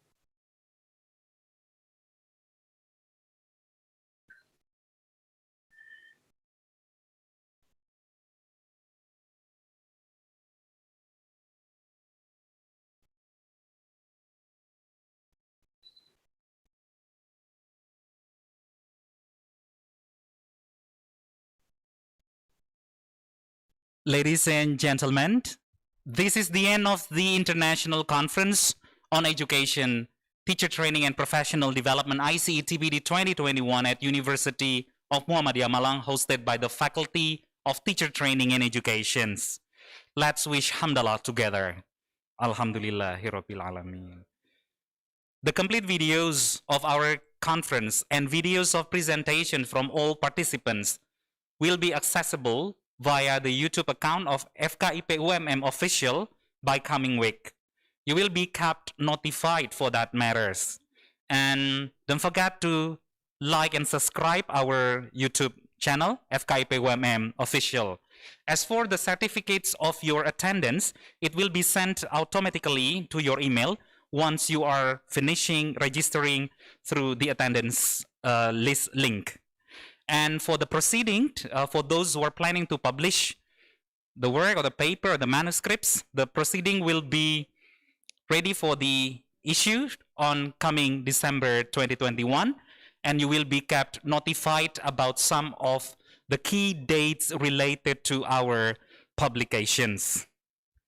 Thank you for attending this international conference.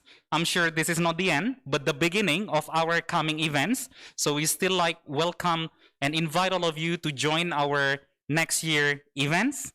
Have good days. Wassalamualaikum warahmatullahi wabarakatuh.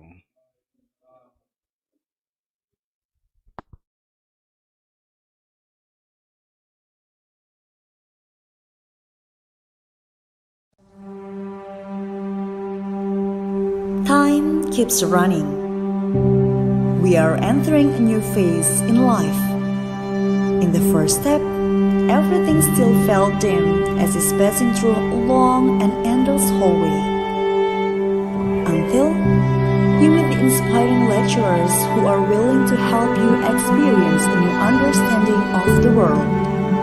Visit places that offer you real experience and inspiration. Acquire friends to whom you grow together. Then, in the end, we will never be the same person within those passing seconds. The bright light of the future is getting closer and closer. Welcome to the Faculty of Teacher Training and Education, University of Muhammadiyah Malang. The faculty with the best majors and career options. Join FTTE-UMM, reach your bright future.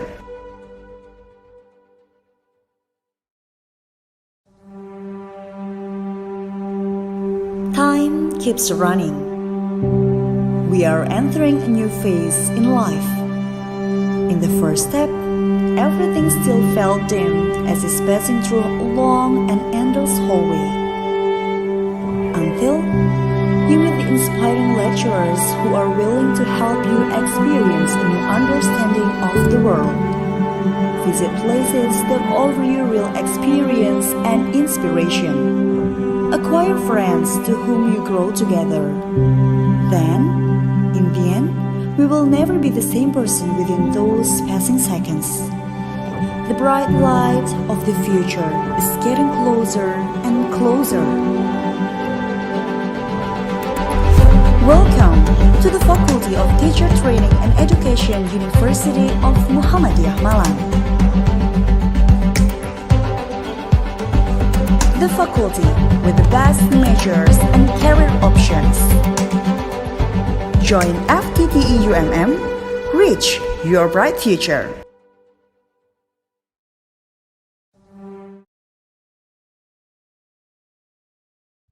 Hadirin yang kami hormati, untuk sesi pada kali ini kita akan melakukan prosesi penyematan cindramata sebagai bentuk token of appreciations untuk the accomplishments of doctorate degree bagi Bapak Ibu dosen dari Fakultas Keguruan dan Ilmu Pendidikan.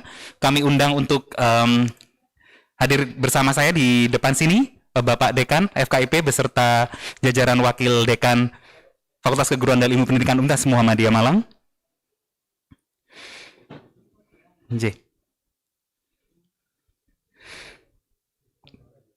Kemudian kami undang Associate Professor Dr. Ajang Budiman MSI, Bapak Associate Professor Dr. Joko Widodo MSI, Associate Professor Dr. Nurbani Yusuf MSI, Associate Professor Dr. Budiono MSI untuk menerima cindramata dari Fakultas Keguruan dan Ilmu Pendidikan.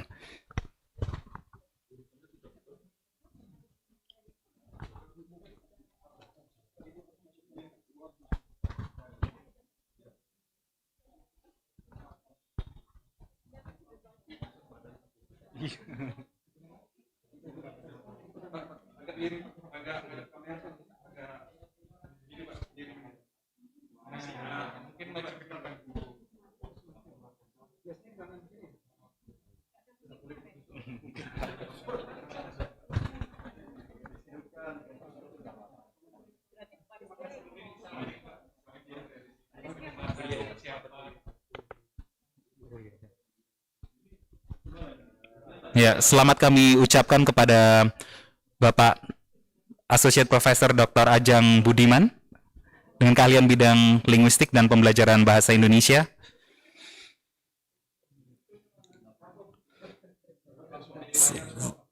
Selanjutnya, penyematan cindramata untuk Associate Professor Dr. Joko Widodo MSI. Beliau sehari-hari adalah dosen senior di Prodi Pendidikan Bahasa dan Sastra Indonesia, Fakultas Keguruan dan Ilmu Pendidikan.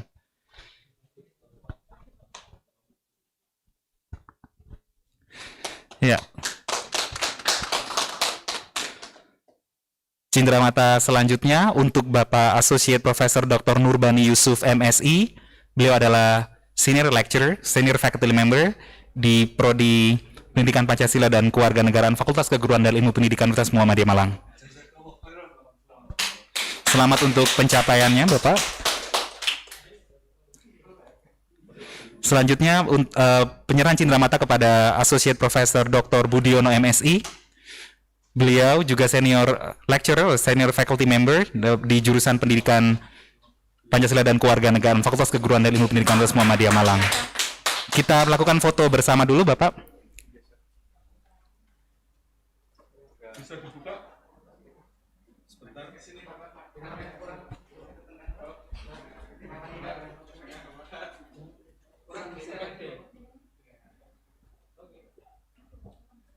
Iya, Mas. Setengah menit.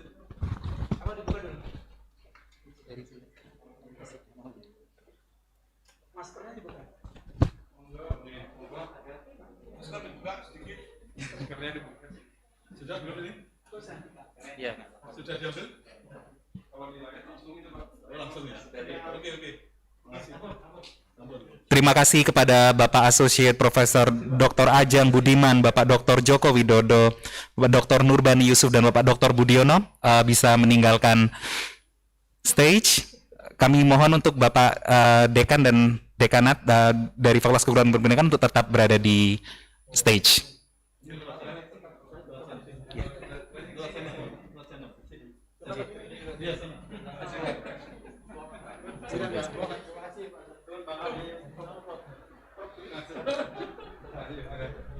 Token of appreciation selanjutnya kami undang Ibu Associate Professor Dr. Fardini Sabila MPD. Selanjutnya Ibu Associate Professor Dr. Endang Purwanti MPD. Dan yang terakhir Bapak Associate Professor Dr. Atok Miftahul Huda MKes. Maaf, Bapak Associate Professor Dr. Atok Miftahul Huda MPD.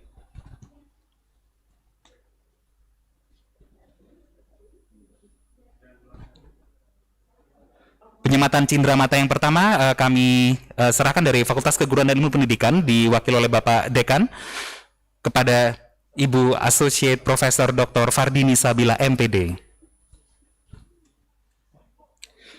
Selamat Ibu untuk pencapaiannya. Token appreciation yang kedua kita serahkan kepada Ibu Associate Professor Dr. Endang Purwanti MPD.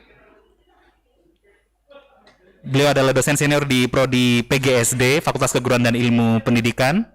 Sedangkan Ibu Associate Professor Dr. Fardini Sabila sebelumnya adalah dosen senior pada Prodi Pendidikan Bahasa Inggris, Fakultas Keguruan dan Ilmu Pendidikan, UMM. Yang terakhir kami serahkan token of appreciation kepada Bapak Associate Professor Dr. Atok Miftahul Huda, MPD. Beliau adalah senior lecturer, faculty member dari jurusan pendidikan biologi, Fakultas Keguruan dan Ilmu Pendidikan Universitas Muhammadiyah Malang. Photo session.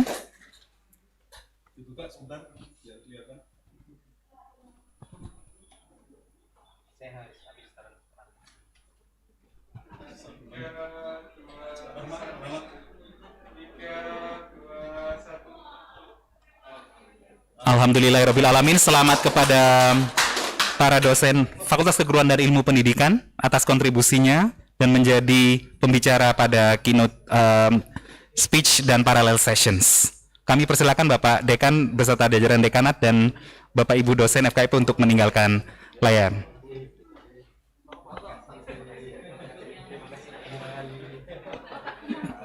Demikian tadi serangkaian acara ICE-TPD tahun 2021 beserta Education Colloquium Fakultas Keguruan dan Ilmu Pendidikan serta penyematan cindera mata kepada Bapak Ibu Doktor di lingkungan Fakultas Keguruan dan Ilmu Pendidikan Universitas Muhammadiyah Malang.